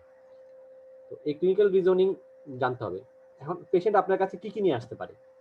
পেশেন্ট নিয়ে আসতে পারে একটা সিমটম, যেটা বললাম, একটা কাফ নিয়ে আসতে পারে, যেমন যদি আমরা একটা কাফ, পেশেন্টের কাফ অথবা চেস্ট পেন নিয়ে আসতে পারে। তাহলে আপনার যদি ক্লিনিক্যাল রিজনিং করতে হয়, আপনাকে ওই সিমটমটার খুব ভালো ডিফারেন্সিয়াল জানতে হবে, কমন ডিফারেন্সিয়াল গুলো খুব ভালো জানতে হবে, চেস্ট পেন কি কারণে হয়, এবং সেই ডিফারেন্সিয়াল গুলো আপনাকে সাজানো থাকতে হবে আপনার ব্রেনের মধ্যে। কম্পিউটারে যেমন ফোল্ডার থাকে, ওই চেস্ট পেনের একটা ফোল্ডার থাকবে আপনার ব্রেনের মধ্যে। চেস্ট পেনের আবার কজগুলো আবার আপনাকে আলাদা আলাদা ফোল্ডারে রাখতে হবে। Cardiac cause of chest pain, respiratory cause of chest pain, musculoskeletal cause of chest pain, other cause, এভাবে ফোল্ডার থাকে। আপনার কাছে যেটা মনে হবে আপনি ওই ফোল্ডারে ঢুকে যাবেন। ঢোকার পর কার্ডিয়াক কজের মধ্যে, কার্ডিয়াক কজও অনেক কারণে চেস্ট পেন হতে পারে, শুধু যে আপনার ইসকেমিক হার্ট ডিজিজের জন্য চেস্ট পেন হতে পারে তাও না। It can be also caused by aortic stenosis, তাই না? কাজেই ওই কার্ডিয়াক কজগুলো আপনাকে খুঁজতে হবে। কাজে আপনার প্রত্যেকটা সিমটমের জন্য আপনার একটা ডিফারেন্সিয়াল, খুব সুন্দর একটা ডিফারেন্সিয়াল লিস্ট থাকতে হবে। এটাকে ক্লিনিক্যাল রিজনিং এর ভাষায় বলে হচ্ছে ডায়াগনস্টিক ফ্রেমওয়ার্ক। আমরাও এই টার্মটা ইউজ করি। ডায়াগনস্টিক ফ্রেমওয়ার্ক থাকতে হবে প্রত্যেকটা সিমটমে, চেস্ট পেন বলেন, কাফ বলেন, এবং এই যে আপনার ডিফারেন্সিয়াল লিস্টটা, সেটা আপনাকে, এই জন্য আমি সবাইকে বলি সবাই একটা ডিফারেন্সিয়াল খাতা বানাবে। যেমন আমরা প্রত্যেক সপ্তাহে একটা টাস্ক দিই যে নেক্সট উইকে আমার এই টপিকের উপর আমার হিস্ট্রি টেকিং হবে। আপনি ওই দুইটা সিমটমের আপনি ক্লিনিক্যাল রিজনিং করেন, ওই দুইটা সিমটমের ডিফারেন্সিয়াল গুলো, ডায়াগনস্টিক ফ্রেমওয়ার্কটা আপনি সাজান, আপনি খাতার মধ্যে তুলে ফেলেন আপনার মতো করে। দেন ক্লাসে আপনি ওটা পার্টিসিপেট করেন। নতুন কোনো ইনপুট পেলে, নতুন কোনো ডিফারেন্সিয়াল যুক্ত হলে সেটাকে আপনি অ্যাড করেন। এবং চিন্তা করেন যে কি কোশ্চেন করে আপনি একটা থেকে একটা আলাদা করবেন। প্রত্যেকটা আপনি ইসকেমিক হার্ট ডিজিজ থেকে আপনি গ্যাস্ট্রোএসোফেজিয়াল রিফ্লাক্স ডিজিজকে কিভাবে আলাদা করবেন, কি কোশ্চেন করে আলাদা করবেন, কখন আপনি চিন্তা করবেন। প্রত্যেকটা ডিজিজের কিন্তু কিছু কি ফিচার থাকে। চেস্ট পেনটা যদি কম্প্রেসিং হয়, যদি এক্সারশনাল হয়, রেডিয়েশন যদি থাকে লেফটে, তখন কিন্তু more likely to be disease cardiac. আবার যদি এটা বার্নিং টাইপ হয়, যদি মেটালিক টেস্ট ইন মাউথ হয়, মোর লাইকলি টু বি জার্ট। যদি মুভমেন্টে বাড়ে, প্রেসারে বাড়ে, যদি হিস্ট্রি অফ ট্রমা থাকে, more likely to be musculoskeletal chest pain. কাজে প্রত্যেকটা ডিজিজের কিন্তু ইম্পর্টেন্ট কি ফিচার আছে। তো প্রত্যেকটা ডিজিজের এই কি ফিচারগুলো জানাটা জরুরি। এটাকে আমরা বলতেছি ইলনেস স্ক্রিপ্ট। তাহলে দুইটা জিনিস, একটা হচ্ছে প্রত্যেকটা সিমটমের ডিফারেন্সিয়াস, প্রত্যেকটা ডিজিজের ইলনেস স্ক্রিপ্ট আপনার মাথার মধ্যে থাকতে হবে। যদি থাকে তখন আপনি একটা ডিজিজ থেকে একটা ডিজিজকে ডিফারেন্সিয়েট করে ডায়াগনোসিস করতে পারবেন। এই হোল প্রসেসটাকে বলতেছে হচ্ছে ক্লিনিক্যাল রিজনিং। হ্যাঁ, সেটা সিমটম হতে পারে, সাইন হতে পারে। একটা পেশেন্ট আপনাকে একটা একটা ইয়ে নিয়ে আসতে পারে, একটা স্কিন র্যাশ নিয়ে আসতে পারে, সেটা একটা সাইন। অথবা পেশেন্ট একটা, আপনি এক্সামিনেশন করবে একটা স্প্লিনোমেগালি পেলেন, সেটা একটা সাইন। সেটারও আপনার ডিফারেন্সিয়াস থাকতে হবে যে কি কি কারণে স্প্লিনোমেগালি হতে পারে। একটা পেশেন্ট নিয়ে আসতে পারে সবকিছু ভালো, তার একটা রুটিন টেস্ট করতে, সে পাইলো কি থ্রম্বোসাইটোপেনিয়া। তো এটা এখানে ল্যাব রিপোর্ট, শুধু একটা রিপোর্ট নিয়ে আসতে পারে। অথবা হাইপোনাট্রেমিয়া, তখন এই ল্যাব রিপোর্টের কি কি ডিফারেন্সিয়াস, আপনি কিভাবে হিস্ট্রি টেকিং করবেন। অথবা সে নিয়ে আসলো হাইপার কোলেস্টেরোলিমিয়া। কাজেই আপনার এই প্রত্যেকটা হয়তোবা সাইন হোক, আপনার এরকম একটা হিউম্যান বডিতে মোরলেস 100 থেকে 150টা এরকম সাইন সিমটম রিপোর্ট অ্যাবনর্মালিটিস থাকে। এগুলো আস্তে আস্তে প্র্যাকটিস করে করে আপনি যত বেশি আপনি এগুলো অ্যাকোয়ার করবেন, তত বেশি আপনি ক্লিনিক্যালি সমৃদ্ধ হবেন। এবং এই জিনিসটা যে আপনি একদিন শিখেন, এটা আপনি সারা জীবন শিখবেন। যেমন সাপোজ ধরেন আপনি চেস্ট পেন নিয়ে আসলেন, একটা পেশেন্ট চেস্ট পেন নিয়ে আসলো, আপনি আপনার ডিফারেন্সিয়াল লিস্ট মোটামুটি আপনি এত বছর যেটুকু নলেজ গ্যাদার করছেন, আপনার একটা ডিফারেন্সিয়াল লিস্ট আছে। তো এর মধ্যে হঠাৎ করে আবার একটা নতুন ডিফারেন্সিয়াস আপনি পেলেন, যেমন আপনি পেশেন্টকে ইনকোয়ারি করতে করতে একটা ডায়াগনোসিস পেলেন, নতুন একটা ডায়াগনোসিস পেলেন, তখন আপনার ওই ডিফারেন্সিয়াল লিস্টের মধ্যে ওইটা আবার অ্যাড হয়ে গেল। তো years after years clinical experience থেকে কিন্তু এই রিজনিংগুলো ডেভেলপ হয়। এবং এজন্য যারা অনেক সিনিয়র টিচার বা যারা আমাদের স্যার, তারা কিন্তু অনেকে বলে না যে লিজেন্ড, মেডিসিনে উনি লিজেন্ড। হ্যাঁ, উনি খুব ভালো, কারণ কি তারা এই এক্সপিরিয়েন্স গেদার করে করে করে তাদের রিজনিং স্কিলটা ওই পর্যায়ে চলে গেছে। আমরা হচ্ছে নবিস আর তারা হচ্ছে এক্সপার্ট। হ্যাঁ, এখন আমাদের যেটা আমাদের চেষ্টা হচ্ছে আমরা নবিস থেকে আমরা এক্সপার্টে যাব। হ্যাঁ, সেটা যেতে হবে কিসের মাধ্যমে? প্র্যাকটিস এবং এক্সপেরিয়েন্স। যত বেশি আপনি এক্সপিরিয়েন্স গ্যাদার করবেন, যত বেশি প্র্যাকটিস করবেন, তত বেশি আপনি আস্তে আস্তে এক্সপার্ট হয়ে যাবেন। নবিসটা ক্লিনিক্যাল রিজনিং করে একরকম, এক্সপার্টরা করে একরকম ভাবে। হ্যাঁ, আমরা কিভাবে করি? আমরা একটা পেশেন্ট চেস্ট পেন নিয়ে আসলে আমরা যেটা করি, সবগুলো ডিডি চিন্তা করি, চিন্তা করে করে একটা থেকে একটা আলাদা করার চেষ্টা করি। এটা হচ্ছে আমাদের ওয়ে, নবিসদের ওয়ে। আর যারা এক্সপার্ট, তাদের ডায়াগনোসিস করার ওয়েটাকে বলে হচ্ছে প্যাটার্ন রিকগনিশন। তারা একটা প্যাটার্ন সবগুলো মিলাই টিলাই তারা একটা ডায়াগনোসিস করে ফেলে। হুট করে বলবে, দেখা যাবে যে ও বলে না যে ওয়ার্ডে রাউন্ড দেওয়ার সময় স্যার ডায়াগনোসিস করে ফেলছে, কিন্তু আমরা পারি নাই চিন্তা করে, কারণ উনি expert, we are not expert. আমরা এক্সপার্ট হতে চাই, সেই জন্য আমাদের ইয়ার্স অফ এক্সপিরিয়েন্স লাগবে, ইয়ার্স অফ প্র্যাকটিস লাগবে, দেন উইল বি এক্সপার্ট। কাজেই এই জিনিসগুলো আপনাকে প্রত্যেকের একটা ডিডি লিস্ট, ডিডি খাতা তৈরি করতে হবে, প্রত্যেকটা সায়েন্স সিস্টেম, এবং ডিডি গুলো বারবার চোখ বুলাইতে হবে। খাতায় থাকলে হবে না, মাথায় থাকতে হবে। ওটা মাথায় থাকতে হবে। এবং আপনাকে যে কোনো মুহূর্তে যে কোনো কেউ যদি বলে এপিস্টেক্সিস, একটা পেশেন্ট আসছে আপনার ইয়েতে যে আমার নেজাল বেগিং নিয়ে আসছে, তখন আপনার সাথে সাথে হিট করতে হবে আমার এপিস্টেক্সিসের ডায়াগনস্টিক ফ্রেমওয়ার্কটা কি ছিল, কিভাবে আমি ভাগ করছিলাম, সেটা আপনি আপনার মতো করে ভাগ করতে পারেন। এটা ইন্ডিভিজুয়ালাইজ, আপনাকে যে আমার মতো করে ভাবতে হবে তা না। তবে এমন ভাবে তৈরি করবেন যাতে কমন ডিসঅর্ডারগুলো মিস না হয়, ডেঞ্জারাস ডায়াগনোসিসগুলো মিস না হয়। যেন এপিস্টেক্সিসের কথা চিন্তা করি, সাপোজ এপিস্টেক্সিস যদি আমি চিন্তা করি, তাহলে আমি এভাবে চিন্তা করি, লোকাল কজ, একটা হচ্ছে সিস্টেমিক কজ। লোকাল কজের মধ্যে ইনজুরি হতে পারে, ট্রমা হতে পারে, টিউমার হতে পারে, এটা খারাপ। হ্যাঁ, কার্সিনোমা, নাসোফেঞ্জিয়াল কার্সিনোমা হতে পারে। আচ্ছা, অথবা কোনো গ্র্যানুলোমাটাস ডিজিজ হতে পারে, এটা সিস্টেমিক কজে রাখা যায়। সিস্টেমিক কজের মধ্যে যেমন হাইপার টেনশন হতে পারে, কোনো ব্লিডিং ডিসঅর্ডার হতে পারে, তারপর হচ্ছে গ্র্যানুলোমাটাস ডিজিজ, সিস্টেমিক ডিসঅর্ডার এখান থেকে হতে পারে, অথবা এইচএসটি, হেরিডিটারি হেমোরেজিক টেলাঞ্জিকটিসি হতে পারে। কাজেই আপনার এরকম একটা ডিডি লিস্ট তৈরি করতে হবে। যে কোনো সিমটমে, যে কোনো সময়, কেউ যদি যে কোনো সিমটম আপনি ফেস করেন, সেটা আপনার ডে টু ডে লাইফ হতে পারে, সেটা আপনার প্রফেশনাল লাইফ হতে পারে, আপনার একটা আত্মীয় স্বজন হতে পারে, আপনার সাথে সাথে যাতে আপনার ওই ডিডি লিস্ট আপনি ঢুকতে পারেন এবং আপনি অর্গানাইজড ওয়েতে এটা থিঙ্ক করতে পারেন কিভাবে আপনি ডায়াগনোসিসে পৌঁছাবেন। ওই পরিমাণ স্কিল আপনাকে ডেভেলপ করতে পারলে আপনি বুঝতে পারবেন, আপনি যখন একটা সিমটমের অনেকগুলো খুব সুন্দর অর্গানাইজড ওয়েতে ডিডিগুলো আপনি সাজাতে পারবেন, একটা ডিডি থেকে একটা ডিডিকে আলাদা করতে পারবেন, আপনার কাছে মনে হবে ওই পরিমাণ স্কিল আপনার ডেভেলপ হয়েছে, তখন আপনি বুঝতে পারবেন you are a good candidate. সহজ কথা, একটা পেশেন্ট অ্যাবডোমিনাল পেইন নিয়ে আসছে, আপনি অ্যাবডোমিনাল পেইনের ডিডিগুলোর সাথে সাথে মাথায় হিট করতেছে কিনা আপনি। একটা পেশেন্ট ব্যাক পেন নিয়ে আসছে, আপনি কিভাবে ব্যাক পেনটা চিন্তা করতেছেন, ইনফ্লেমেটরি ভার্সেস নন ইনফ্লেমেটরি, নন ইনফ্লেমেটরির মধ্যে খারাপ কি আছে, secondary metastasis, osteoporotic fracture, trauma, এগুলো আপনার মাথায় হিট করছে কিনা। ইনফ্লেমেটরির মধ্যে কি আছে? 4টা। এই এই একটা হচ্ছে রিঅ্যাক্টিভ আর্থ্রাইটিস, অ্যানকাইলোজিং, সোরিয়াটিক, এন্টারোপ্যাথিক। ওই 4টা নন সেরোনেগেটিভ 4টা। কাজে আপনাকে সাথে সাথে ওই এই জিনিসগুলো আপনার ডিডিগুলো আপনার মাথায় আসছে কিনা এবং একটা ডিডি থেকে একটা ডিডি আলাদা করবেন কিভাবে সেই জিনিসটা আপনার হিট হচ্ছে কিনা। তখন আপনি এটা একদিনে হবে না, এই জন্য একটু সময় লাগবে। তো আমরা যখন প্রত্যেকটা সিস্টেম আপনাদেরকে পড়াচ্ছি, প্রত্যেকটা সিস্টেমের সাথে সাথে সাথে সাথে এই আপনার এই সিমটম অ্যানালাইসিস গুলো, অ্যাপ্রোচ গুলো, প্রত্যেকটা সিমটমের অ্যাপ্রোচ গুলো আপনারা ডেভেলপ করার চেষ্টা করবেন। সবাই একটা ডিডি খাতা বানাবে। আচ্ছা, তাহলে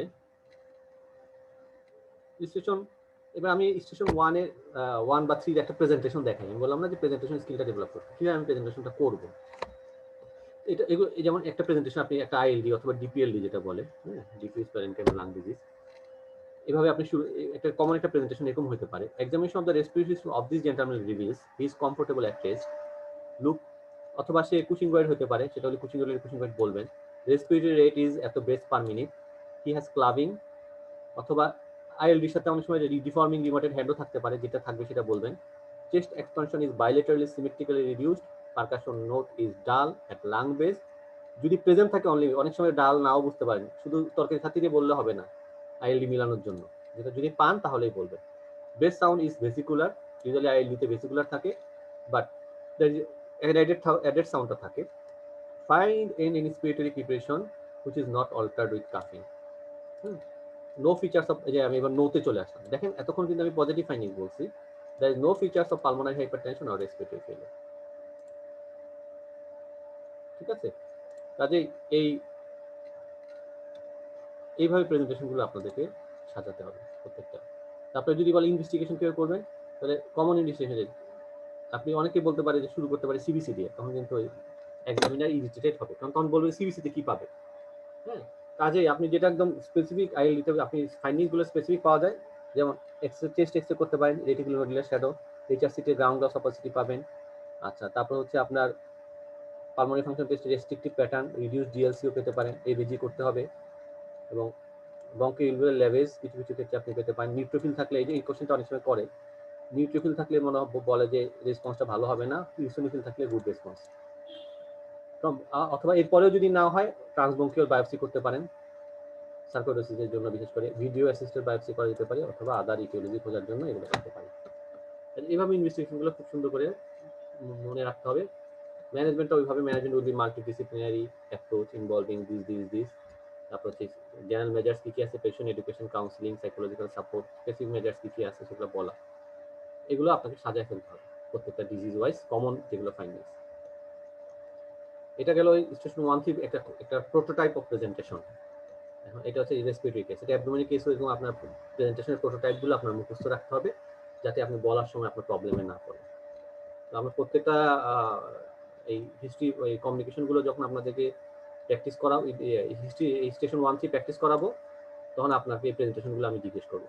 ওই সপ্তাহে শুধু এই প্রেজেন্টেশনগুলো মুখস্থ করবেন নিজেদের মতো করে। এখন স্টেশন 2, হিস্ট্রি স্টেশন। আচ্ছা, স্টেশন 2তে আমি বলছিলাম যে ঢোকার আগে আপনাকে 5 মিনিট সময় দিবে, সেখানে একটা ব্ল্যাঙ্ক শিট দিবে। তো ব্ল্যাঙ্ক শিটটা আমি কি করবো, ওই শিটটা নিয়ে, এবং আমি ওই হিস্ট্রিটা পেয়ে আমি কি করবো। এখন এক একজন এক এক কিছু করে, আমি একটা আমার ওয়েটা আমি বলি, এটাও আমি একজনের কাছ থেকে শিখেছি ওই সময় আমরা যখন প্রিপারেশন নিচ্ছিলাম। আপনি ওই শিটটাকে 4টা ভাগে ভাগ করতে পারেন, এরকম দাগ দিয়ে। এটা এক পেজ দেয়, হ্যাঁ, বড় পেজই দেয় মোটামুটি A4 সাইজ। তারপরে আপনি ওই হিস্ট্রিটা যখন পড়বেন, এখান থেকে আপনি সিমটমগুলো লিস্ট করে ফেলেন, কি কি সিমটম নিয়ে পেশেন্ট প্রেজেন্ট করছে। হিস্ট্রিতে যাতে ইম্পর্টেন্ট জিনিসগুলো মিস না হয় সেগুলো ডান পাশে লিখে ফেলেন। পাস্ট মেডিকেল হিস্ট্রি, মেডিসিন এবং সার্জিক্যাল হিস্ট্রিটা মিস হয়। ফ্যামিলি হিস্ট্রি, আদারের মধ্যে স্মোকিং, অ্যালকোহল। আরেকটা জিনিস অ্যাড করতে পারেন, কোয়ালিটি অফ লাইফ, এটা আমরা মিস করি বেশি। কোয়ালিটি অফ লাইফ বলতে বোঝাচ্ছে how does this symptom affects the patient's life. এটা খুব ইম্পর্টেন্ট, এটা ওদের দেশের জন্য খুব ইম্পর্টেন্ট, আমাদের দেশের জন্য আমরা খুব একটা কম জিজ্ঞেস করি না। পেশেন্টকে জিজ্ঞেস করতে হবে, how does this symptoms effect in your life. Personal life হতে পারে, সেটা অকুপেশনাল লাইফ হতে পারে। এটা, আর এই দেখেন, এই 4টা ঘরের মধ্যে একটা ঘর হচ্ছে ডিফারেন্সিয়াস লিস্ট অথবা প্রবলেম লিস্ট। এই দুটোর মধ্যে একটু পার্থক্য আছে, আমি একটু বলবো। তাহলে আর লাস্ট একটা ঘর, এই ঘরটা শুধু কনসার্নের জন্য রাখছেন, কাজেই বুঝতে পারতেছেন যে কনসার্নটা কতটা ইম্পর্টেন্ট। কনসার্নের জন্য অনেক বেশি ফেল করে দেখে আমরা এই কনসার্নের জন্য একটা আলাদা পার্ট রাখছি চ্যাপ্টার পরের মধ্যে। এবার সাজায় রাখেন যদি, তাহলে ভিতরে গিয়ে আপনি এটা দেখে দিয়ে মাঝে মাঝে যদি ভুলে যান, এটা দেখলে তাকাইলে আপনি কিছুটা মনে করবেন। আর ভিতরে ঢোকার আগে আপনি এটা এইভাবে সুন্দর করে লিখে ফেলবেন, ডিফারেন্সিয়াস গুলো আপনার পসিবল ডিফারেন্সিয়াস গুলো লিখে ফেলবেন। ভিতরে গিয়ে আস্তে আস্তে বাদ দিয়ে যে কয়টা থাকবে সেই কয়টাকে সাজাবেন। আর প্রবলেম লিস্টটা যেটা, প্রবলেম লিস্ট হচ্ছে প্রবলেম লিস্ট আর ডিফারেন্সিয়াসের মধ্যে পার্থক্য আছে। কেউ বলতে পারবেন প্রবলেম লিস্ট আর ডিফারেন্সিয়াসের মধ্যে কি পার্থক্য?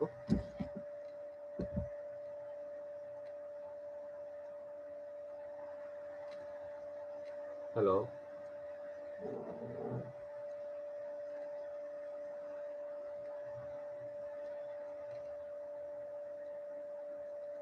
প্রবলেম লিস্ট তো পেশেন্টের যে প্রবলেম কনসার্ন সবগুলা একসাথে একটা ইয়ে।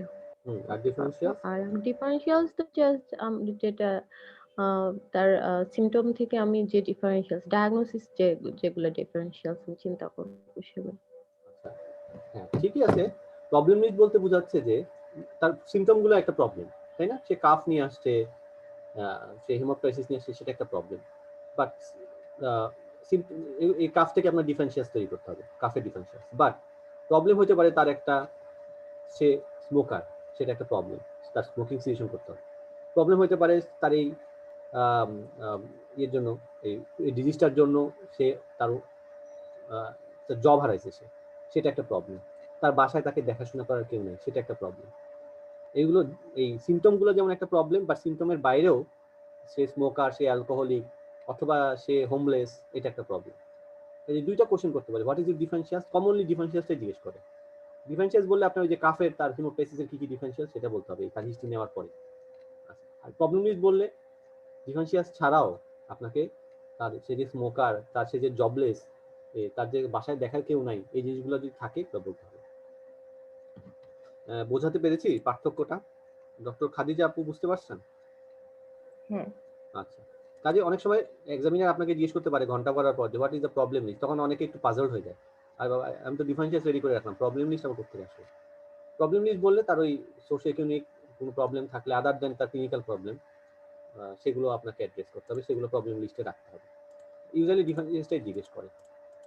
আচ্ছা, তো কাজেই সিমটম গুলো আপনাকে আইডেন্টিফাই করতে হবে। আসলে পেশেন্ট কেন আসছে, আমরা বলি না যে চিফ কমপ্লেন, চিফ কমপ্লেনটা দেখে আমাকে হিস্ট্রি নিয়ে ওটা ডায়াগনোসিস করতে হবে। ডায়াগনোসিস বলতে ডিফারেন্সিয়াসগুলো বের করতে হবে। তবে ডিফারেন্সিয়াসগুলো অবশ্যই যেটা 1 নম্বর, 2 নম্বর, 3 নম্বর হিসেবে ওরা জিজ্ঞেস করবে যে কোনটা 1 নম্বর আপনি ঠিক করবেন, কোনটা আপনি 2 নম্বর ঠিক করবেন। র্যান্ডমলি বললে হবে না, সাজাইতে হবে যে হ্যাঁ এটা মোস্ট লাইকলি, এটা লেস লাইকলি, এবার সাজাইতে হবে। 3 থেকে 4টা বললে এনাফ, খুব বেশি বলার দরকার নেই। আচ্ছা, তাহলে এটা হচ্ছে আপনি ওই ব্ল্যাঙ্ক শিট এভাবে আপনি সাজাতে পারেন ভিতরে ঢোকার আগে।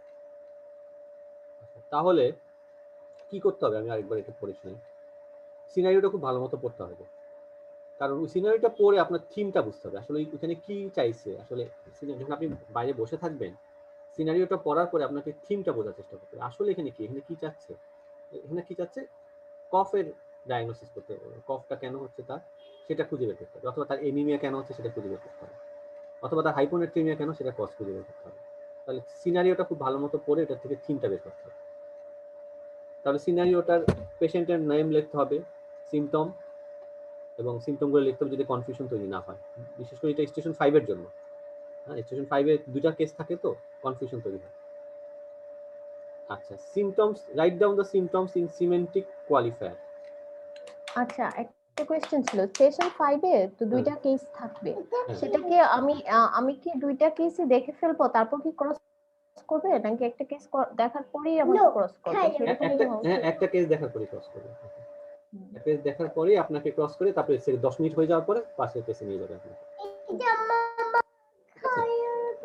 আচ্ছা, এখন তাহলে আমি সিমটমটাকে আমি সিমেন্টিক কোয়ালিফায়ার্স দিয়ে আমি ডিফাইন করব, তাহলে আমার ব্রেনে এটা অর্গানাইজ হতে সুবিধা হবে। সেটা কেমনে বোঝাচ্ছি, ওইদিন আমি একটু বলছিলাম আপনাদেরকে, যেমন পেশেন্ট বলতে পারে I have shortness of breadth.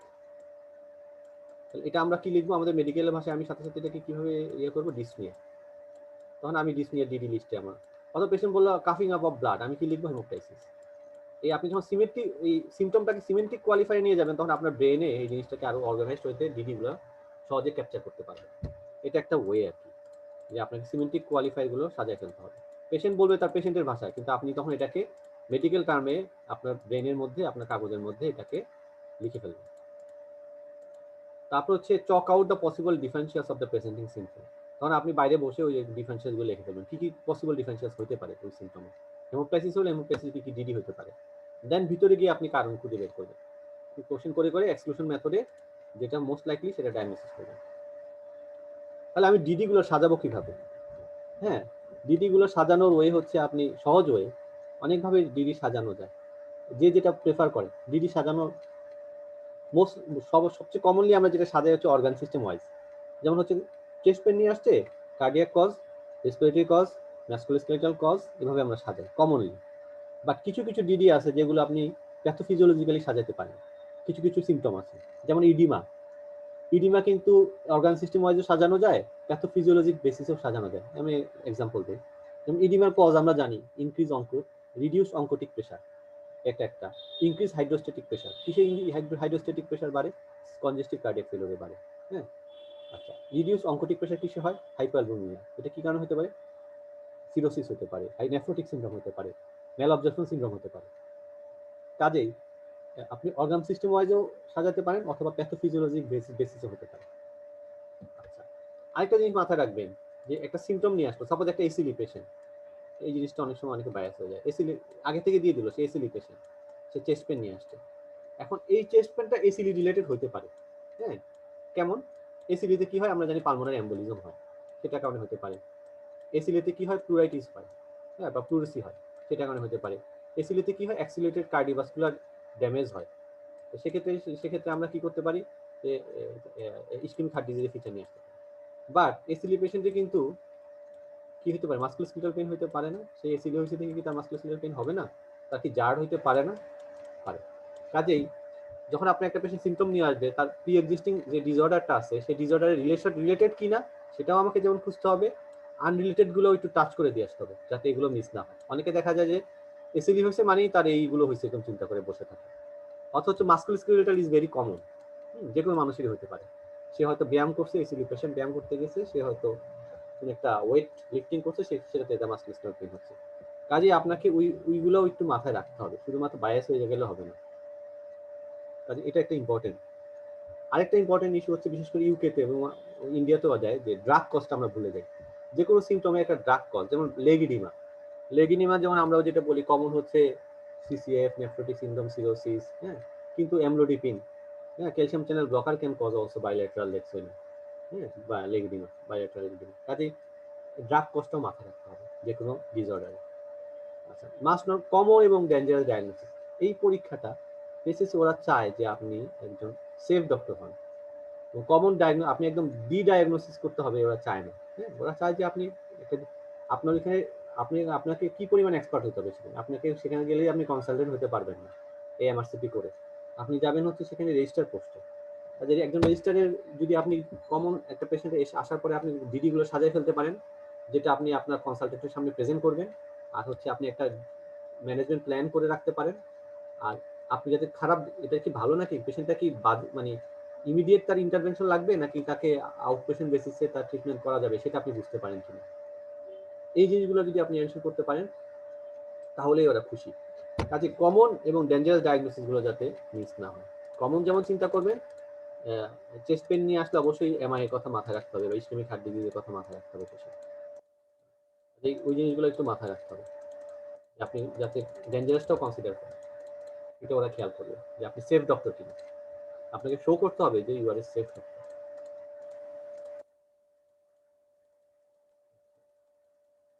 যেটা সমস্যা হয়, সাপোজ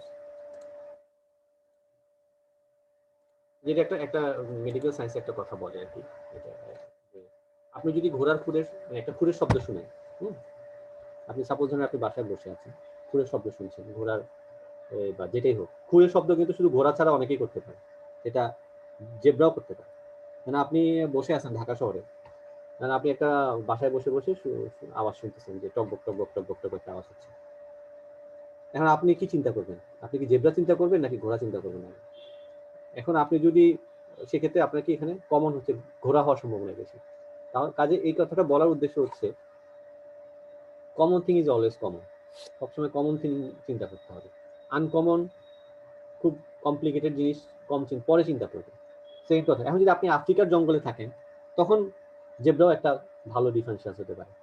আফ্রিকার জঙ্গলের মাঝখানে আপনি গেছেন ঘুরতে, সাফারি করতে গেছেন, ওই সময় আপনি একটা টকবকে দেওয়া, সেক্ষেত্রে ঘোরাও যেমন পসিবিলিটি, জেব্রাও কাছাকাছি পসিবিলিটি। কাজে আপনার সিনারিও ওয়াইজ আপনাকে জানতে হবে যে কমন ডিজিজ কি।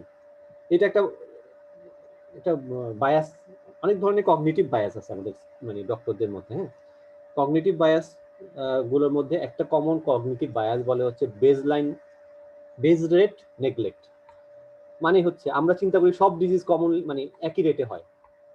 একটা পেশেন্ট ডায়রিয়া নিয়ে আসলো, আমরা মনে করি সিলিয়াক ডিজিজ যতটা কমন, একিউট গ্যাস্ট্রান্টাইটিসও ততটা কমন। আমরা যদি চিন্তা করি তাহলে কিন্তু ডায়াগনোসিসটা ভুল হবে।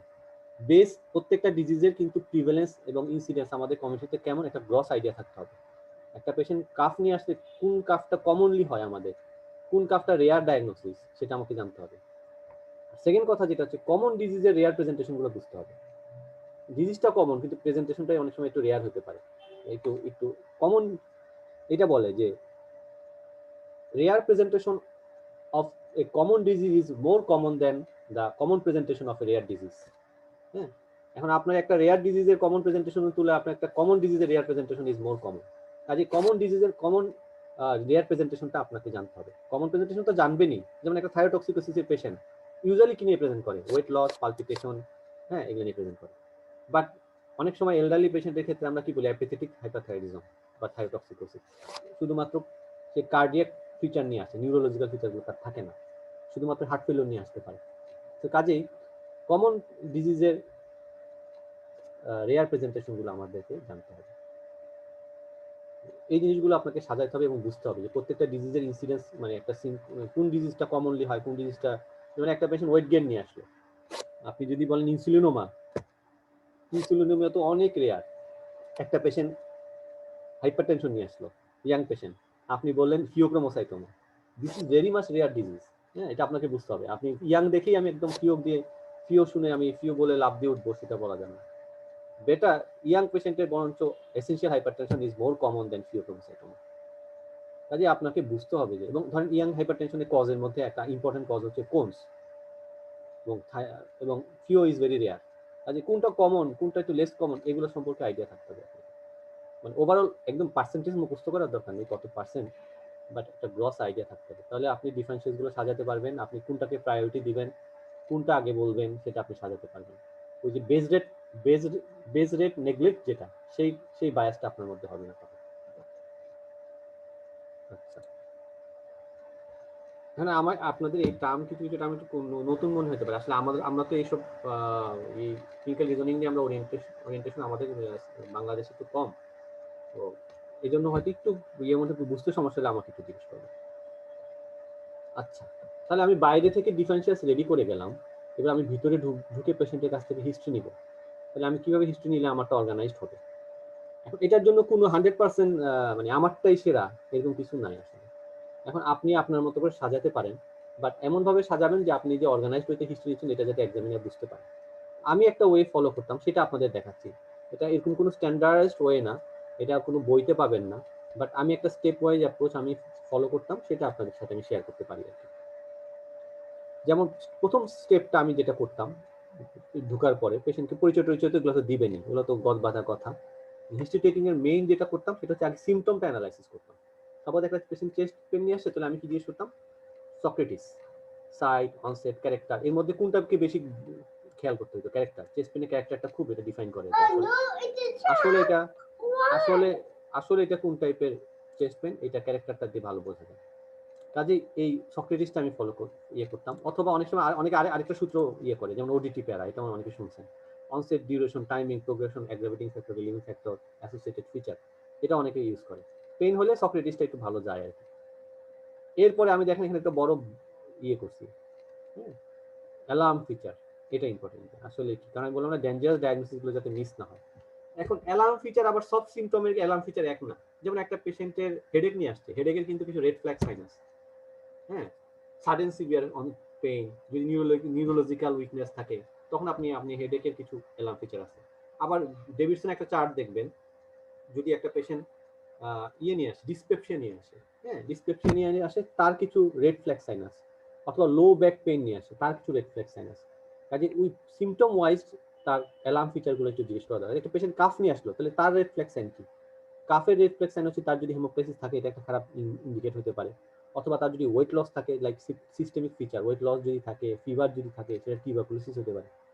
তো কাজে ব্রেথলেসনেস থাকে, তখন আপনাকে ওইটা চিন্তা করতে হবে।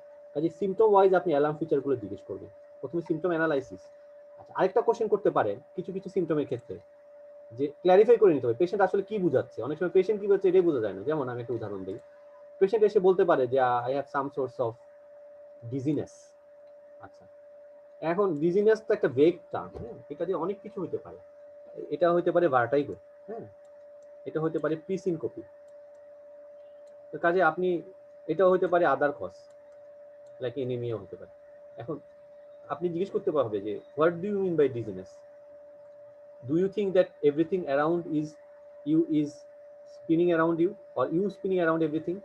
যদি বলে yes, then you will consider the vertigo. যদি বলে no, then do you think that you have light headedness, then আপনি প্রিসিনকোপি চিন্তা করবেন। দেন প্রিসিনকোপির আন্ডারে আবার কি আছে, অনেকগুলো ক্যাটাগরি আছে, বললাম না ফোল্ডার। এটা কার্ডিয়াক হতে পারে, এটা ভ্যাসোভ্যাগাল হতে পারে, অথবা এটা নিউরোকার্ডিয়াক হতে পারে, আদার কজ হতে পারে। কাজেই তখন আপনি প্রিসিনকোপিতে চলে যাবেন। আবার যদি পেশেন্ট বলে ভার্টাইগোর দিকে চলে যায়, তখন ভার্টাইগোর ডিডি লিস্টে চলে যাবে। ভার্টাইগোর ডিডি লিস্টটা কেমন, আমার যেটা সেটা হচ্ছে সেন্ট্রাল ভার্সেস পেরিফেরাল। পেরিফেরালটা মোর কমন। পেরিফেরালের মধ্যে যেমন আছে বিপিপিভি, মেনিয়ার্স ডিজিজ, ল্যাবিরিনথাইটিস, বেস্ট, তারপর হচ্ছে ক্যারোটিডো ক্যাভার্নাস ফিস্টুলা। সেন্ট্রালের মধ্যে হচ্ছে টিউমার, তারপর হচ্ছে স্ট্রোক, ডিমাইলিনেশন, মাইগ্রেন হতে পারে। কাজেই তখন আপনার ইনিশিয়ালি যদি আপনি রাস্তা হারায় ফেলেন, আপনি যদি ভার্টাইগোর পেশেন্টের যদি প্রিসিনকোপির দিকে চলে যান, তাহলে আপনি তো পুরোপুরি ডায়াগনোসিস রাস্তা হারায় যাবে। এই জন্য অনেক ক্ষেত্রে, অনেক সিমটমের ক্ষেত্রে আপনাকে ইনিশিয়ালি একটু জিজ্ঞেস করে নিতে হয় যে আপনি আসলে ডিজিনেস, যেগুলো টার্মগুলো একটু ভেগ, যেমন কাফ। কাফ কিন্তু জিজ্ঞেস করা খুব বেশি কিছু নাই, কাফ বলতে সে কাফই বোঝায়। বাট অনেক সময় দেখা যায় যে কাফিং আপ অফ ব্লাড, এটা হেমোপ্টাইসিস হতে পারে, হেমাটোমেসিস হতে পারে। কাজে পেশেন্ট এটা একটু ক্ল্যারিফাই করে নিতে হবে আসলে কি। তাহলে আপনি যদি হেমোপ্টাইসিস মনে করেন হেমাটোমেসিসকে, তাহলে তো আপনি অন্য রাস্তায় চলে যাবেন। আবার আপনি যদি ডিজিনেসকে ভার্টাইগোর বদলে যদি আপনি মনে করেন যে এটা প্রিসিনকোপি, তখন আপনার রাস্তা কিন্তু চেঞ্জ হয়ে যাবে, আর ফেরত আসতে পারবেন না। তখন আপনি ডায়াগনোসিস ভুল করবেন, সবই ভুল হয়ে যাবে। কাজে ইনিশিয়ালি একটু ক্ল্যারিফাই করে নেওয়া দরকার। আরেকটা জিনিস আপনি জিজ্ঞেস করতে পারেন যে এটা কি প্রথমবার হলো, সে হেডেক নিয়ে আসছে, এটা কি প্রথমবার হইলো না আগেও হয়েছিল, সে স্ট্রোক নিয়ে আসছে, তাকে এবার হয়েছে নাকি আগে, এগুলো দিয়ে অনেক সময় ডায়াগনোসিস অনেক সময় বোঝা যায়। কাজে এইভাবে, অথবা তার আগে একবার চেস্ট পেন হয়েছিল, সেই চেস্ট পেনটা আর এই চেস্ট পেনটা কি একই রকম নাকি এটা ডিফারেন্ট? যদি আগে এরকম হতে পারে, তার এটা মাস্কুলোস্কেলেটাল পেন ছিল, এখন তার পেনটা একদম ডিফারেন্ট, একিউট করোনারি সিনড্রোমের মতো। কাজেই পেশেন্ট তখন বলবে না এই পেনটা ওই পেনটার থেকে ডিফারেন্ট। কাজেই কোনো ইনসিডেন্সটা কি এটা ফার্স্ট টাইম হলো নাকি আগেও হয়েছিল, এটা জিজ্ঞেস করাটা যেমন জরুরি, এটাকে একটু ক্লারিফাই করেও নিতে হতে পারে। দেন আপনি এই ওডিটি প্যারা বলেন বা সক্রিসিস বলেন, যেদিকে গেলে। তাহলে আমাদের স্টেপ 1 হচ্ছে কি, সিমটম অ্যানালাইসিস। তাহলে এইটা হচ্ছে, এগুলো হচ্ছে সিমটম অ্যানালাইসিস।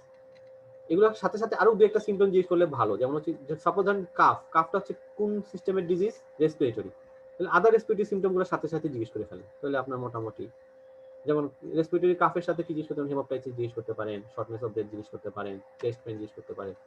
ওগুলো জিজ্ঞেস করে ফেললে আপনার মোটামুটি সুন্দর কভার হয়ে গেল। সেকেন্ড তাহলে পার্ট কি, আপনি বাইরে থেকে ঠিক করে আসছেন কাফের ডিডি কি হতে পারে, সেই ডিডি গুলো আপনি আস্তে আস্তে প্রত্যেকটা ডিডি সম্পর্কে জিজ্ঞেস করলেন, এক্সক্লুশন মেথডে একটা থেকে একটা আলাদা করার জন্য কোশ্চেন করলেন। এটা হচ্ছে স্টেপ 2। স্টেপ 3 কি, আপনি সেই এই ডিডি থেকে আলাদা করার পর যে ডায়াগনোসিসটা পেলেন, যেমন ওই দিন আমি একটা কেস করেছি, আপনি খেয়াল করছেন কিনা, যেমন হচ্ছে সেটা চেস্ট পেন ছিল, জার্ড ডায়াগনোসিস করেছে একজন জার্ড, বাট সেই জার্ডের কজ কি বা প্রিসিপিটেটিং ফ্যাক্টর কি সেটা কিন্তু সে খুঁজে নেয়। সেটা না খুঁজলে কিন্তু আপনার হিস্ট্রি টেকিংটা হলো না, পারফেক্ট হলো না। তখন এই জন্য আপনাকে প্রিসিপিটেটিং কজগুলো খুঁজতে হবে। আচ্ছা, সাপোজ একটা পেশেন্ট ওয়েট গেইন নিয়ে আসছে, আপনি ওয়েট গেইনের কজ হিসেবে আপনি বের করলেন হাইপোথাইরয়েডিজম, বাট ওয়েট গেইনের কমপ্লিকেশন যেমন অবস্ট্রাকটিভ স্লিপ অ্যাপনিয়া জিজ্ঞেস করেন নাই, অথবা কার্পাল টানেল সিনড্রোম হতে পারে, অথবা অস্টিওআর্থ্রাইটিস হতে পারে, সেগুলো জিজ্ঞেস করলেন না, তাহলে কিন্তু আপনার ওই পুরোপুরি হিস্ট্রি টেকিংটা কমপ্লিট হলো না। কাজে এইভাবেও আপনাকে এই স্টেপ 3 তে যেতে হবে। স্টেপ 4টা আমি সাজিয়েছি যে আদার হিস্ট্রি, পাস মেডিকেল হিস্ট্রি, বিশেষ করে ডায়াবেটিস, হাইপারটেনশন তো কমনলি ইনভেরিয়েবলি জিজ্ঞেস করা উচিত। সাথে রিলেভেন্ট, যেমন একটা পেশেন্ট শর্টনেস অফ ব্রেথ নিয়ে আসছে, তাহলে কোন হিস্ট্রিটা নেওয়া উচিত, ডক্টর রাজন বলতে পারবেন ডায়াবেটিস হাইপারটেনশনের বাদে আর কি 5 মিনিট শর্টনেস অফ ব্রেথ নিচ্ছে আর কি 5 মেডিকেল হিস্ট্রি নেওয়া উচিত?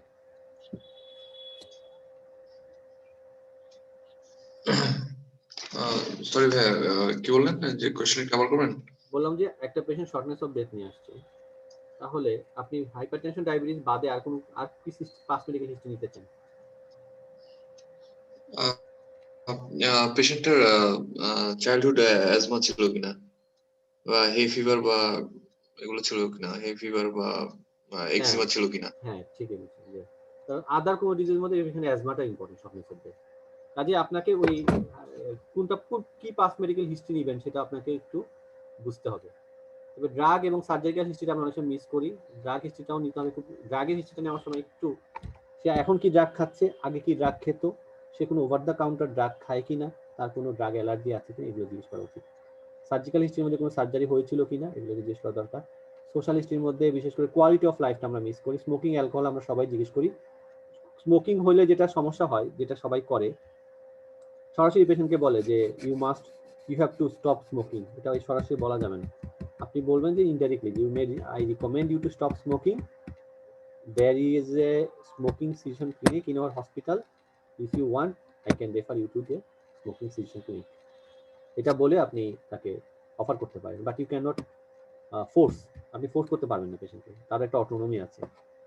অ্যালকোহল হিস্ট্রি নিলেন, কোয়ালিটি অফ লাইফটা জিজ্ঞেস করতে হবে, তার বাসায় কে আছে, তার দেখাশোনা কে আছে, তার এই ডিজিজটা তাকে কিভাবে হ্যাম্পার করতেছে, এটা খুব ইম্পর্টেন্ট, এটা আমরা কম নেই।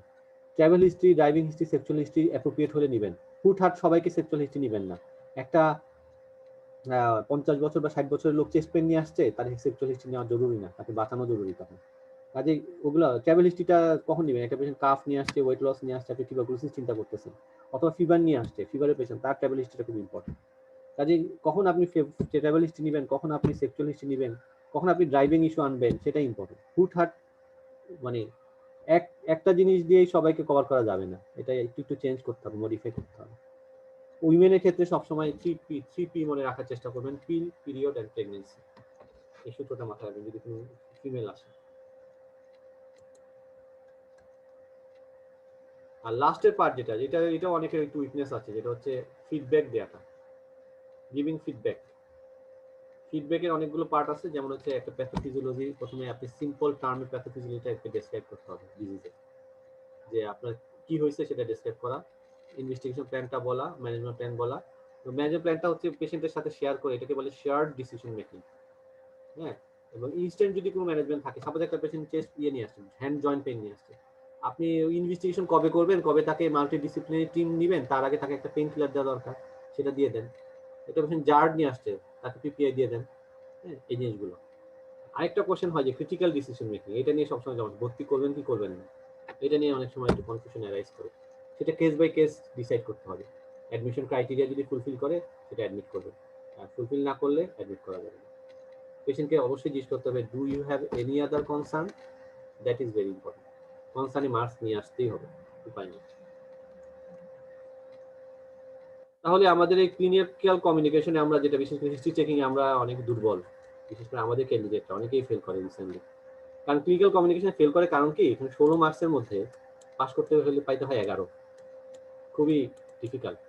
কোন স্টেশন খারাপ করলেই এখানে ফেল, 10 পাইলেও ফেল। কাজে এটা খুবই ডিফিকাল্ট স্কিল টু পাস আমাদের জন্য। আমরা তো সেকেন্ড ল্যাঙ্গুয়েজ হিসাবে প্লাস আমাদের অ্যাপ্রোচ সবকিছু মিলে। একটু একটা ফোন আসছে, সরি।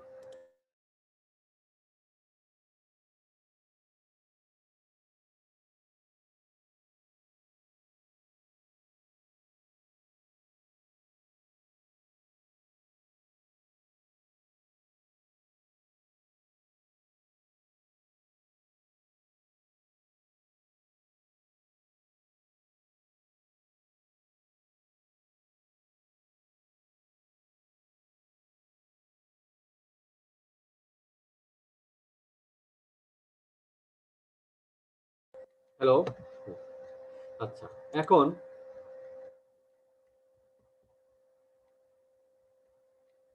তাহলে আমরা ক্লিনিক্যাল কমিউনিকেশনটা কিভাবে ডেভেলপ করব? প্রথম কথা হচ্ছে যেটা বললাম, প্রফেশনাল হতে হবে, কনফিডেন্ট হতে হবে, অ্যাপিয়ারেন্সে ড্রেস কোডটা ভালো হতে হবে, ভয়েসটা একটু, অনেকে অনেক ভালো পারে কিন্তু ভয়েস ক্লিয়ার না, বোঝা যায় না, আস্তে আস্তে মিনমিন করে বলে, তাদেরও কিন্তু এটাই আস্তে আস্তে ইমপ্রুভ করতে হবে। অনেকে অনেক সময় দেখা যায় আই টু আই কন্ট্যাক্ট রাখে না, এটা ইম্পর্টেন্ট, যে পেশেন্টের দিকে তাকায় না অনেকে, এটাও একটু খেয়াল করে ওরা, যে আপনি আই টু আই কন্ট্যাক্ট রাখতেছেন কিনা, এটা প্র্যাকটিস করবেন। পেশেন্টকে যে বললাম আমরা মেনটেন এ স্পেসিফিক প্যাটার্ন, অনেকে দেখা যায় স্টেশন 5 এ যেটা করে, এদিকে অস্কালটেশন করতেছে লাগে, এদিকে হিস্ট্রি নেওয়া শুরু করছে গদ বাঁধা, তাহলে তো ওরা খেয়াল করবে যে আপনি কি অস্কালটেশন করলেন আর কি হিস্ট্রি নিলেন। কাজে এটাও ইম্পর্টেন্ট, অস্কালটেশনের সময় কোনো হিস্ট্রি নেওয়া যাবে না। এক্সামিনেশন, হ্যান্ড এক্সামিনেশনের সময় হিস্ট্রি নিতে পারবেন, এনিমিয়া দেখার সময় জিজ্ঞেস করতে পারবেন, বাট ডিউরিং অস্কালটেশন এটা করা যাবে না। এগুলো আমি একটা স্পেসিফিক প্যাটার্ন মেনটেন করে, যে আমি আপনাদেরকে একটা প্যাটার্ন দেখালাম, যেরকম স্টেপ বাই স্টেপ অ্যাপ্রোচ আপনি করতে পারেন, অথবা আপনি নিজে একটা প্যাটার্ন তৈরি করে নিতে পারেন।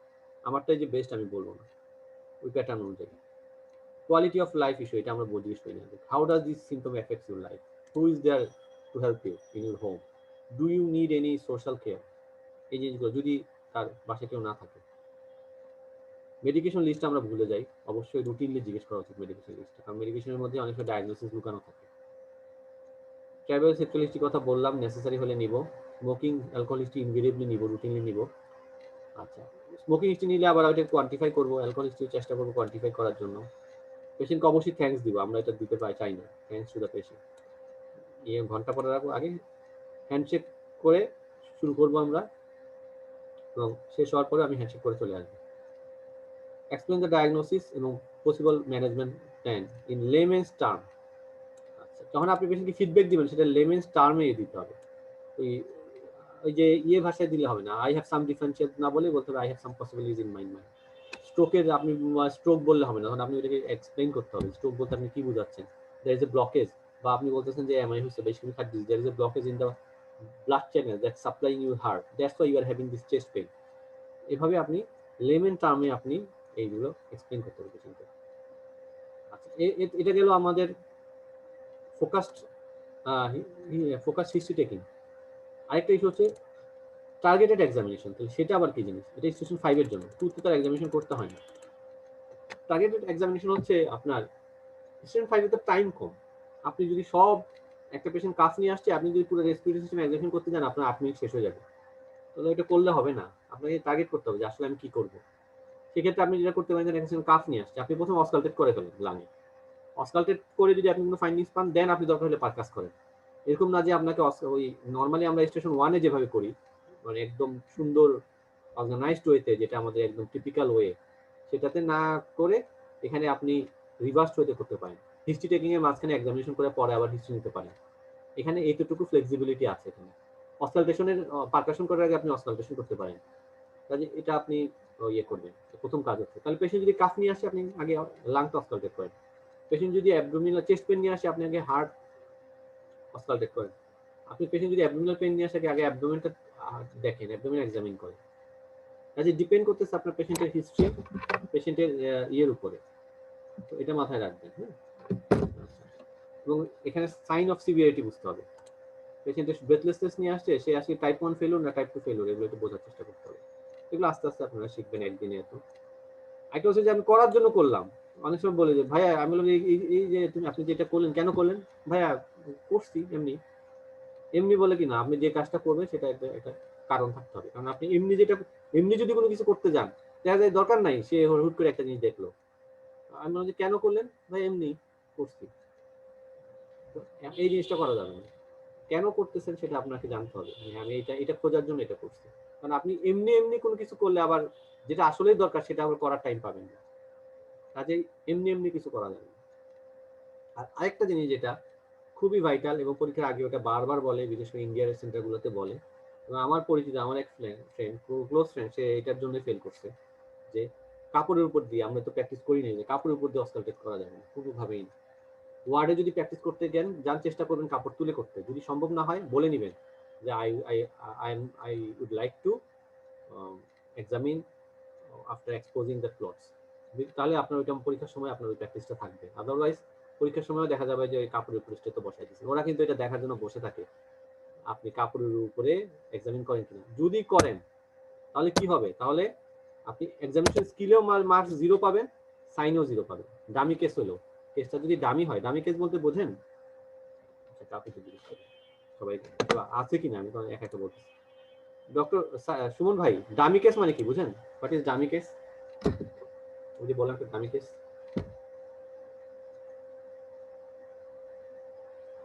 হ্যালো জি ভাইয়া, ডামি কেস মানে কি? হ্যালো,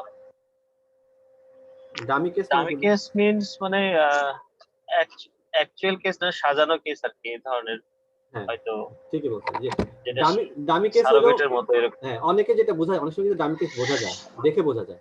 তো অনেকেই ক্যাজুয়াল হয়ে যায় ডামি কেস দেখলে, এক্সামিনেশন গুলো ক্যাজুয়ালি করে, তারপরে কাপড়ের উপর দিয়ে অ্যাসফাল্টেড করে, তখন জি কিন্তু পরীক্ষার মার্কসটা কমে যায়, এক্সামিনেশন স্কিলও কমে যায় এবং ফাইন্ডিংসও কমে যায়। কাজেই ডামি কেস দেখলেই, ডামি কেস মনে হইলেই ক্যাজুয়ালি কোনো কিছু করা যাবে না, কাপড়ের উপর এক্সামিন করা যাবে না। এটা হচ্ছে এটা বলার উদ্দেশ্য।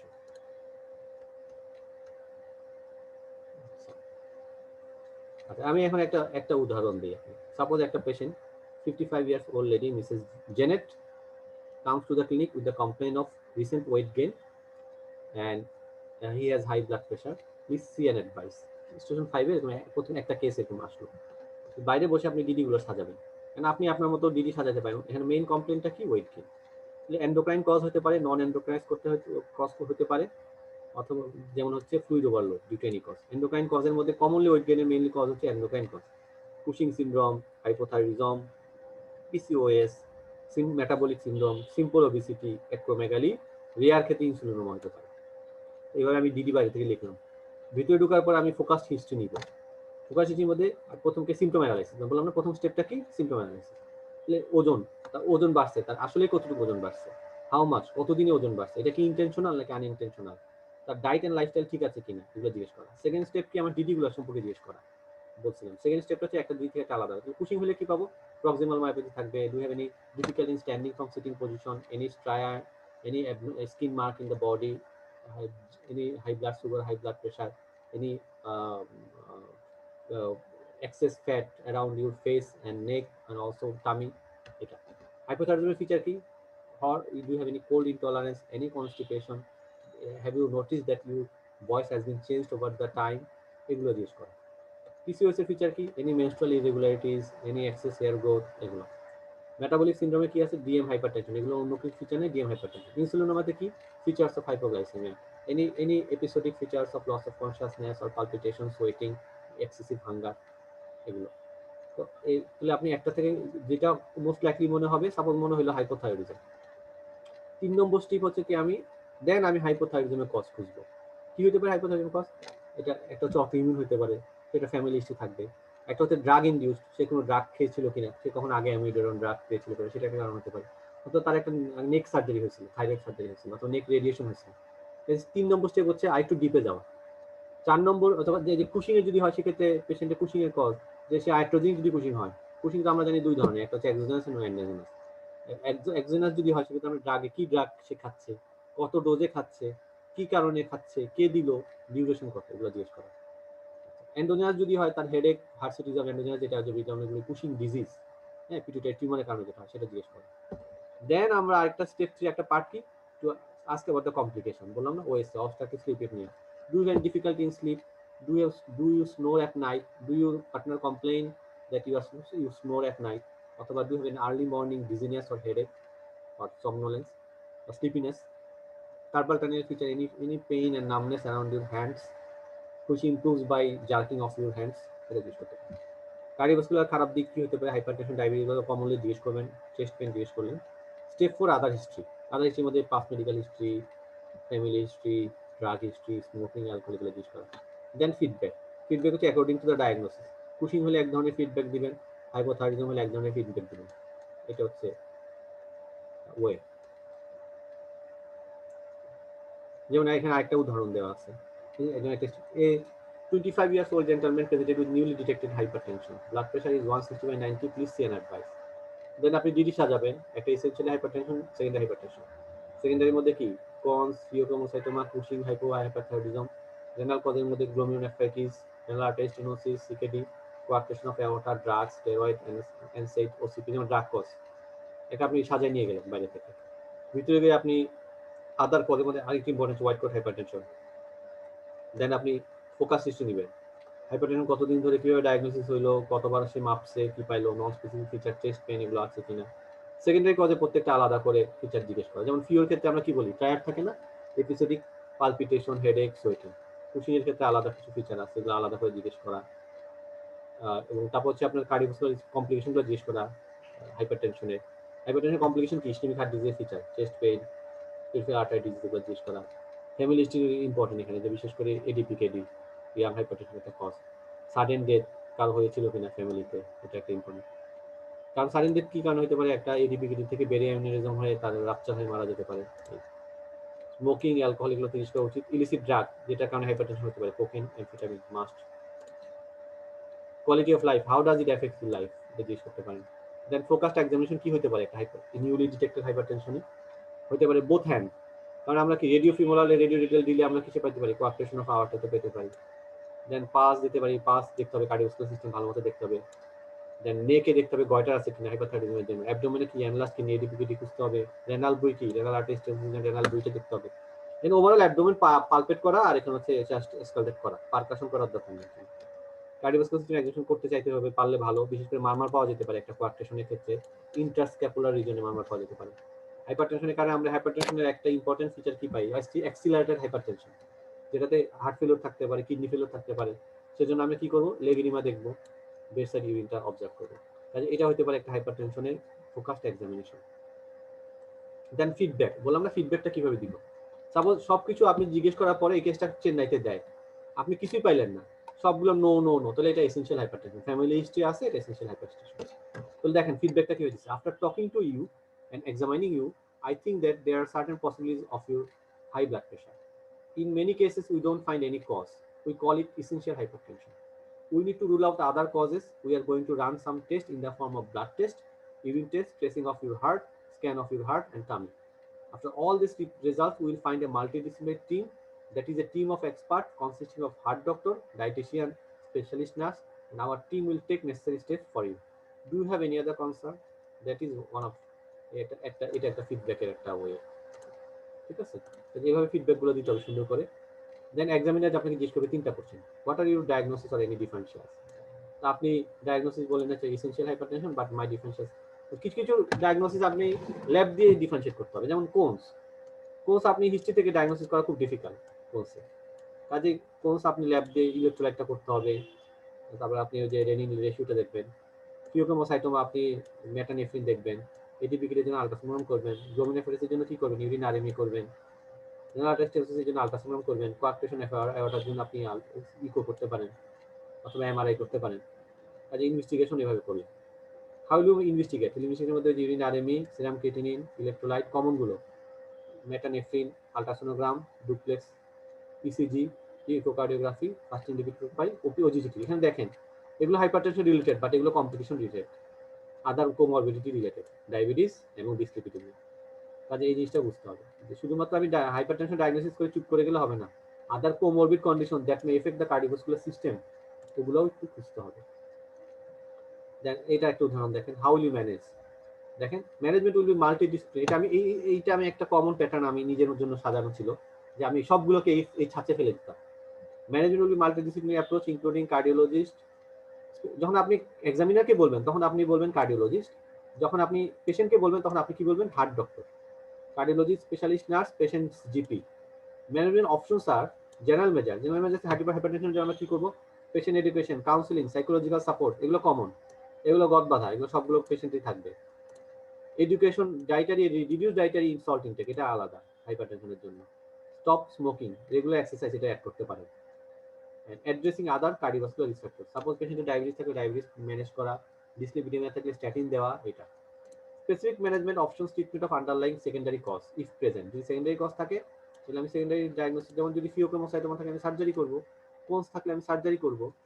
আর ইয়াং পেশেন্ট, আর যদি এসেনশিয়াল হাইপারটেনশন হয় আমরা জানি কি, যদি 55 বছরের কম হয় সেটা আমরা এসি ইনহিবিটর এআরবি দেই, আর যদি 55 বছরের বেশি হয় সেক্ষেত্রে ক্যালসিয়াম চ্যানেল ব্লকার অথবা ডায়াবেটিস আমাদের চয়েস। এটা এক ধরনের অ্যাপ্রোচ হতে পারে। সো এটা একটু আপনাদেরকে একটা আইডিয়া, ওভারঅল আইডিয়া দেওয়ার জন্য। একদিনে তো আসলে বোঝানো মুশকিল, যতটা সম্ভব চেষ্টা করেছি, আর প্র্যাকটিস করার সময় আরো আস্তে আস্তে আইডিয়া ডেভেলপ করবে। আজকে এই আলোচনার মাঝখানে যদি কারো কোনো কোশ্চেন থাকে কোশ্চেন করতে পারে।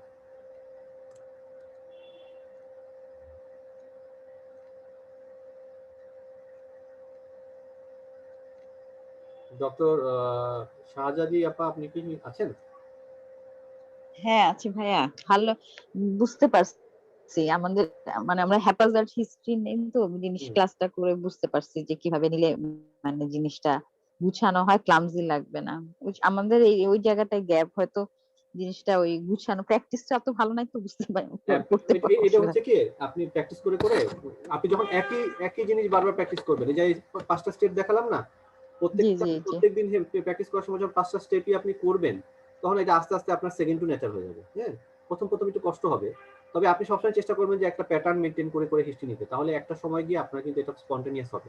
বাট হ্যাপাজার্ডলি সবসময় করলে ওই আপনার ইমপ্রুভমেন্টটা হবে না। কথা বুঝতে পারছেন? ভাইয়া সবসময়। জি। ভাইয়া এই লেকচারটা কি একটু আমাদেরকে শেয়ার করা যায়? তাহলে একটা একটা ফরম্যাট থাকলে ওইটা ধরে যখন প্র্যাকটিস করব দেখে আচ্ছা করলে ভালো হতো। আচ্ছা, আমি এটা গ্রুপে দিয়ে দিব। ঠিক আছে। আচ্ছা জি। আচ্ছা, ডক্টর খাদিজা আপা, কোনো কোশ্চেন আছে আপনার? কোয়েশ্চেন নাই, বাট হুম। একটু মানে বুঝতে চেষ্টা করছি আমার অবস্থানটা কোথায়। আমার স্ট্যাটাসটা খুব ভালো না, সেটা বুঝতে চেষ্টা করছি। এটা আসলে কি যে মানে আস্তে আস্তে ডেভেলপ করবে, পজিটিভ থাকতে হবে, চেষ্টা করে যেতে হবে। আর আপনি পরীক্ষা না দেওয়া পর্যন্ত বুঝতে পারবেন না আসলে আপনার স্ট্যাটাস। পরীক্ষা রিয়েল এক্সাম দিতে গেলে তখন বুঝতে পারবেন না আসলে। এক্সামে পরীক্ষা একবার এক্সাম দিয়ে আসলে বোঝা যায় আসলে যে, কারণ আমরা যতই বিভিন্ন কোচিং এ বা যে কোনো জায়গায় যতই আমরা প্র্যাকটিস করে কিনা, আপনি এক্সামের এনভায়রনমেন্ট তৈরি করাটা খুব ডিফিকাল্ট। কারণ আপনি আমাকে চিনেন, আপনি জানেন আপনি এক্সাম দিচ্ছেন না। এক্সামের যে রিয়েল স্ট্রেসটা, এক্সাম দেওয়ার পর যে ম্যাচুরিটিটা আসে, সেটা আপনি কোথাও করতে পারবেন না, যে কোনো কোচিং এ পাবেন। এটা আমাদের কোচিং হোক, যে কোনো কোচিং হোক, কোনো নিজেরা প্র্যাকটিস করতে গেলেও পারবেন না। এক্সাম দিলে সেটা একদম। তবে প্রিপারেশন যদি ভালো থাকে, আপনি যদি কনফিডেন্ট থাকেন, তাহলে পাস করে আসা সম্ভব, এক চান্সে পাস করা সম্ভব। তবে লেগে থাকতে হবে আর কি। 6 মাস মিনিমাম সবারই টাইম দেওয়া উচিত, এটা আমি বলবো। হুম। অনেকে দেখা যায় যে খুব দ্রুত পরীক্ষা দেওয়ার চেষ্টা করে, এটাও ঠিক না। আচ্ছা, ডক্টর রাফা কি আছেন? আপনার কি কোনো কোশ্চেন আছে?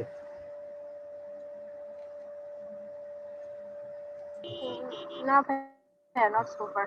আচ্ছা আচ্ছা, ঠিক আছে। তারপরে যদি কারো মানে নতুন তো আপনাদের জন্য সবকিছু, এটা কারো যদি পরে আমি লেকচারটা শেয়ার করব, কোনো জিনিস বা কোনো কোনো অ্যাপ্রোচ বা কোনো সিস্টেম বা কিভাবে এগুলো জিজ্ঞেস করলে আমাকে জিজ্ঞেস করতে পারেন। ডক্টর রাজন। ওই আসলে কোশ্চেনটা আসলে মানে পেজ দেখতে মনে পড়ে আর কি। হুম হচ্ছে আপনার তাও একটা যদি বলি, যেমন ধরেন না মানে আমরা যদি মানে একটা patient suppose shortness of breadth নিয়ে আসে, হুম আহ, তো তারপরে ওইটা জিজ্ঞেস করতে করতে আরেকটা সিমটম পেশেন্ট বলে ফেলে, যেমন হুম হুম হোয়াইট লস বা হুম হুম ফিভার। হ্যাঁ, তো হুম। এখন তাহলে কি আমি কি ওগুলা কি মানে পরে করব, মানে আমি কি আমার ফরম্যাট অনুযায়ী কি সিমটম বাই সিমটমে যাব নাকি? না, এখন প্রথম প্রথম কথা হচ্ছে যে আপনি সিমটম অ্যানালিসিস শুরু করলেন শর্টনেস অফ ব্রেথ। হ্যাঁ, সেটার সাথে সাথে আপনি আরেকটা সিমটম অ্যারাইজ করলো। হ্যাঁ, সেটা আপনি অবশ্যই ওই সিমটমটা আগে অ্যানালাইজ করে ফেলবেন। করার পরে দুইটা সিমটম মিলে আপনার তখন একটা নতুন একটা ডিডি লিস্ট তৈরি হয়ে যাবে। হ্যাঁ, দুইটা সিমটম যখন আপনি পেয়ে যাবেন, তখন কিন্তু আপনার কিছু ডিডি আবার বাদ হয়ে যাবে। হ্যাঁ, এখন এই এই প্রসেসটা কিন্তু আপনার ব্রেইনে হবে। আপনি যখন ভালো ক্যান্ডিডেট হবেন, তখন কিন্তু আপনি দুইটাকে কোরিলেট করতে পারবেন, দুইটা সিমটমকে। তখন আবার আপনার অনেকগুলো ডিডি শর্টনেস অফ ব্রেথ থেকে অনেকগুলো ডিডি শর্টনেস অফ ব্রেথের সাথে আপনি পেলেন হচ্ছে সাপোজ ধরেন আপনি হেমোপ্টাইসিস। হ্যাঁ, তখন কিন্তু কিছু কিছু ডিডি আপনার বাদ হয়ে যাবে, আবার কিছু কিছু ডিডি আপনার অ্যাড হতে পারে। অ্যাড তো ইউজুয়ালি শর্টনেস অফ ব্রেথের সব ডিডি গুলোই থাকবে, বা কিছু ডিডি বাদও হয়ে যেতে পারে।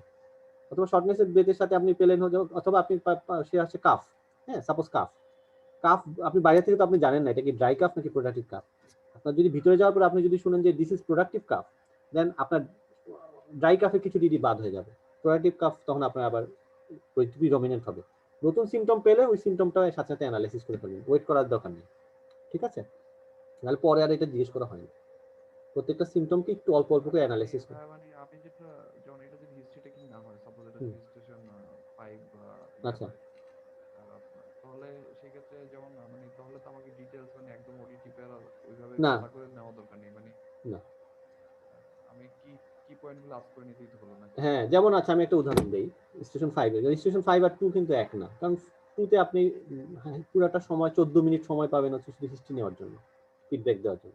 বাট 5 এ আপনাকে হিস্ট্রি নেওয়ার জন্য আপনার টাইম থাকবে 2.5 মিনিট, কারণ আপনার 2.5 মিনিট ধরেন, আমি ভাগ করে দেই টাইমটা, 2.5 মিনিট হিস্ট্রি, 2.5 মিনিট হচ্ছে আপনার এক্সামিনেশন করতে তো টাইম লাগে, খুব দ্রুত করলেও 2.5 মিনিট লাগবে, তাহলে 5 মিনিট চলে গেল। আপনার হাতে আছে কত? আর 3 মিনিট। এর মধ্যে আপনার 2 মিনিট আপনাকে ফিডব্যাক দিতে হবে পেশেন্টকে, ফিডব্যাক দিতে 2 মিনিট লাগবে, আর 1 মিনিট আপনার সিস্টেম লস হবে। আপনি পেশেন্টের কাছে যাবেন, পেশেন্ট, সমস্যা হচ্ছে যে ওখানে সারোগেট গুলো খুব বেশি অনেক সময় কোঅপারেটিভ হয় না, কাজে 1 মিনিট আপনার সিস্টেম লস হবে, এটা ধরে নিতে হবে। কাজে আপনি 7 মিনিটে সবসময় প্র্যাকটিস করতে হবে স্টেশন 5। এখন এই জন্য আপনাকে যে বললাম না ফোকাসড হিস্ট্রি, স্টেশন 2 এর হিস্ট্রি আর স্টেশন 5 এর হিস্ট্রির মধ্যে পার্থক্যটা আমি বলি। সাপোজ একটা পেশেন্ট জয়েন্ট পেন নিয়ে আসছে, হ্যাঁ, হ্যান্ড পেন নিয়ে আসছে। এখন স্টেশন 2 হলে আমি 2 হলে আমি কি করতাম? ওডিটি প্যারা সক্রেটিস জিজ্ঞেস করতাম। বাট স্টেশন 5 হলে আমি কি করব? হ্যান্ড পেইনটা কোথায় কোথায় হ্যান্ড পেইন আছে, জয়েন্ট পেইন কোথায় আছে, হ্যান্ডের কোন জায়গায় আছে, বডিতে আর কোথাও আছে কিনা, এবং এটা কি ইনফ্ল্যামেটরি, মর্নিং স্টিফনেস আছে কিনা, থাকলে কতক্ষণ, জাস্ট এই। বাট স্টেশন 2 হলে আমি রেডিয়েশন জিজ্ঞেস করতাম। মানে এখন জয়েন্ট পেইন ইনফ্ল্যামেটরি টাইপ, আপনি যে কোনো জয়েন্ট পেইনে পেইন কিলার দিলে কমবে, এখানে অ্যাগ্রাভেটিং ফ্যাক্টরের খুব বেশি ইম্পর্টেন্স নাই, তাই না? বাট এটা কি ইনফ্ল্যামেটরি নাকি non inflammatory, that is very much important. কাজে ওইখানে আপনাকে ইয়ে করতে হবে। যেমন একটা পেশেন্ট চেস্ট পেন নিয়ে আসছে, এখানে ক্যারেক্টার রেডিয়েশনটা খুব ইম্পর্টেন্ট, সাইট ক্যারেক্টার রেডিয়েশন, হ্যাঁ। অ্যাগ্রাভেটিং ফ্যাক্টর লিভিং ফ্যাক্টর জিজ্ঞেস করতে পারেন স্টেশন 2 এর 5 এর ক্ষেত্রে, বাট মাস্ট হচ্ছে ক্যারেক্টার। কাজে আপনাকে 5 এর ক্ষেত্রে অনেক সময় কাটছাট করতে হবে, হিস্ট্রিতে খুব সবসময় সব ডিটেইলস জিজ্ঞেস করার দরকার নেই, হ্যাঁ, যেগুলো একদম নেসেসারি, একদম আপনার ডায়াগনোসিসের জন্য যেটা জরুরি সেটা আপনাকে ডিটেক্ট করতে হবে। এখন এটা ভাইয়া বলতে পারেন যে ভাই এটা কিভাবে করবো, এটা প্র্যাকটিস করে করে প্রত্যেকটা কেস যখন করবেন তখন আপনাকে চিন্তা করবেন। সাপোজ আপনি একটা কাফ নিয়ে আপনি একটা কেস করলেন, আপনি সাথে সাথে ওই দিন এটা স্টেশন 2 করলেন, সাথে সাথে আপনি চিন্তা করবেন স্টেশন 5 হলে আমি কি করতাম, স্টেশন 5 হলে আমি কোন হিস্ট্রিগুলো দিতাম, কোন হিস্ট্রিগুলো আমি এড়াই যেতে পারতাম বা বাদ দিতে পারতাম। এক্সামিনেশন করলে 5 এর ক্ষেত্রে আমি কি ফোকাসড এক্সামিনেশন করবো সব ক্ষেত্রে। কাজে প্রত্যেকটা কেস যখন অন্য কেউ প্র্যাকটিস করবে অথবা আপনি নিজে প্র্যাকটিস করবেন, আমরা যখন এখানে প্র্যাকটিস করি আমরা যেটা করি যে নিজের কেসের সময় খুব মনোযোগ দিই, অন্যরা কি করতেছে যাক, অন্য কেসের সময় আপনি খেয়াল করবেন যে সে কোন জায়গাটা ভুল করতেছে, সে কোন হিস্ট্রিটা নেওয়া নেসেসারি ছিল, কোনটা না নিলেও চলতো। অনেকে দেখা যায় যে চেস্ট পেন ক্যারেক্টার জিজ্ঞেস করেই নেই, না করে সে অন্যদিকে চলে গেছে। কাজেই কোন হিস্ট্রিটা কোন অংশটুকু নেওয়া খুবই জরুরি, এটা প্র্যাকটিস করে করে আসবে। প্রত্যেকটা কেস বাই কেস এটা আলাদা, একদম গদবাঁধা কোনো নিয়ম নাই। একটা কেস থেকে চেস্ট পেন হলে এক ধরনের আপনার ইম্পর্টেন্ট হিস্ট্রি এক ধরনের, অথবা আবার শর্টনেস অফ ব্রেথ হলে একরকম। এটা প্র্যাকটিস করে করে আস্তে আস্তে। তবে ওই যে আমাদের একটা আমরা 4D থেকে আমরা একটা লগ বুক টাইপের একটা তৈরি করেছিলাম, বলতে গেলে মানে কমন সিমটম যেগুলো পেশেন্টে আসে, বা ওইটা একদম 100% কভার না হলেও 80 to 90% কভার হয়, যে কি কি কমন ডিজিজগুলো আসে, কমন কি কি সিমটম গুলো আসে, একটা লগ বুকের মতো একটা করেছিলাম। সেটা যারা একটু পুরানো আগে জয়েন করেছেন তারা পেয়েছেন। ডক্টর রাজন কি পেয়েছিলেন ওইটা লগ বুকটা আপনারা? আপনি একটু আগেই জয়েন করেছেন। শিওর না, দেখতে হবে আসলে। আচ্ছা, ডক্টর রাফা কি পেয়েছিলেন, দেখেছেন ওই লগ বুক যেটা 4D?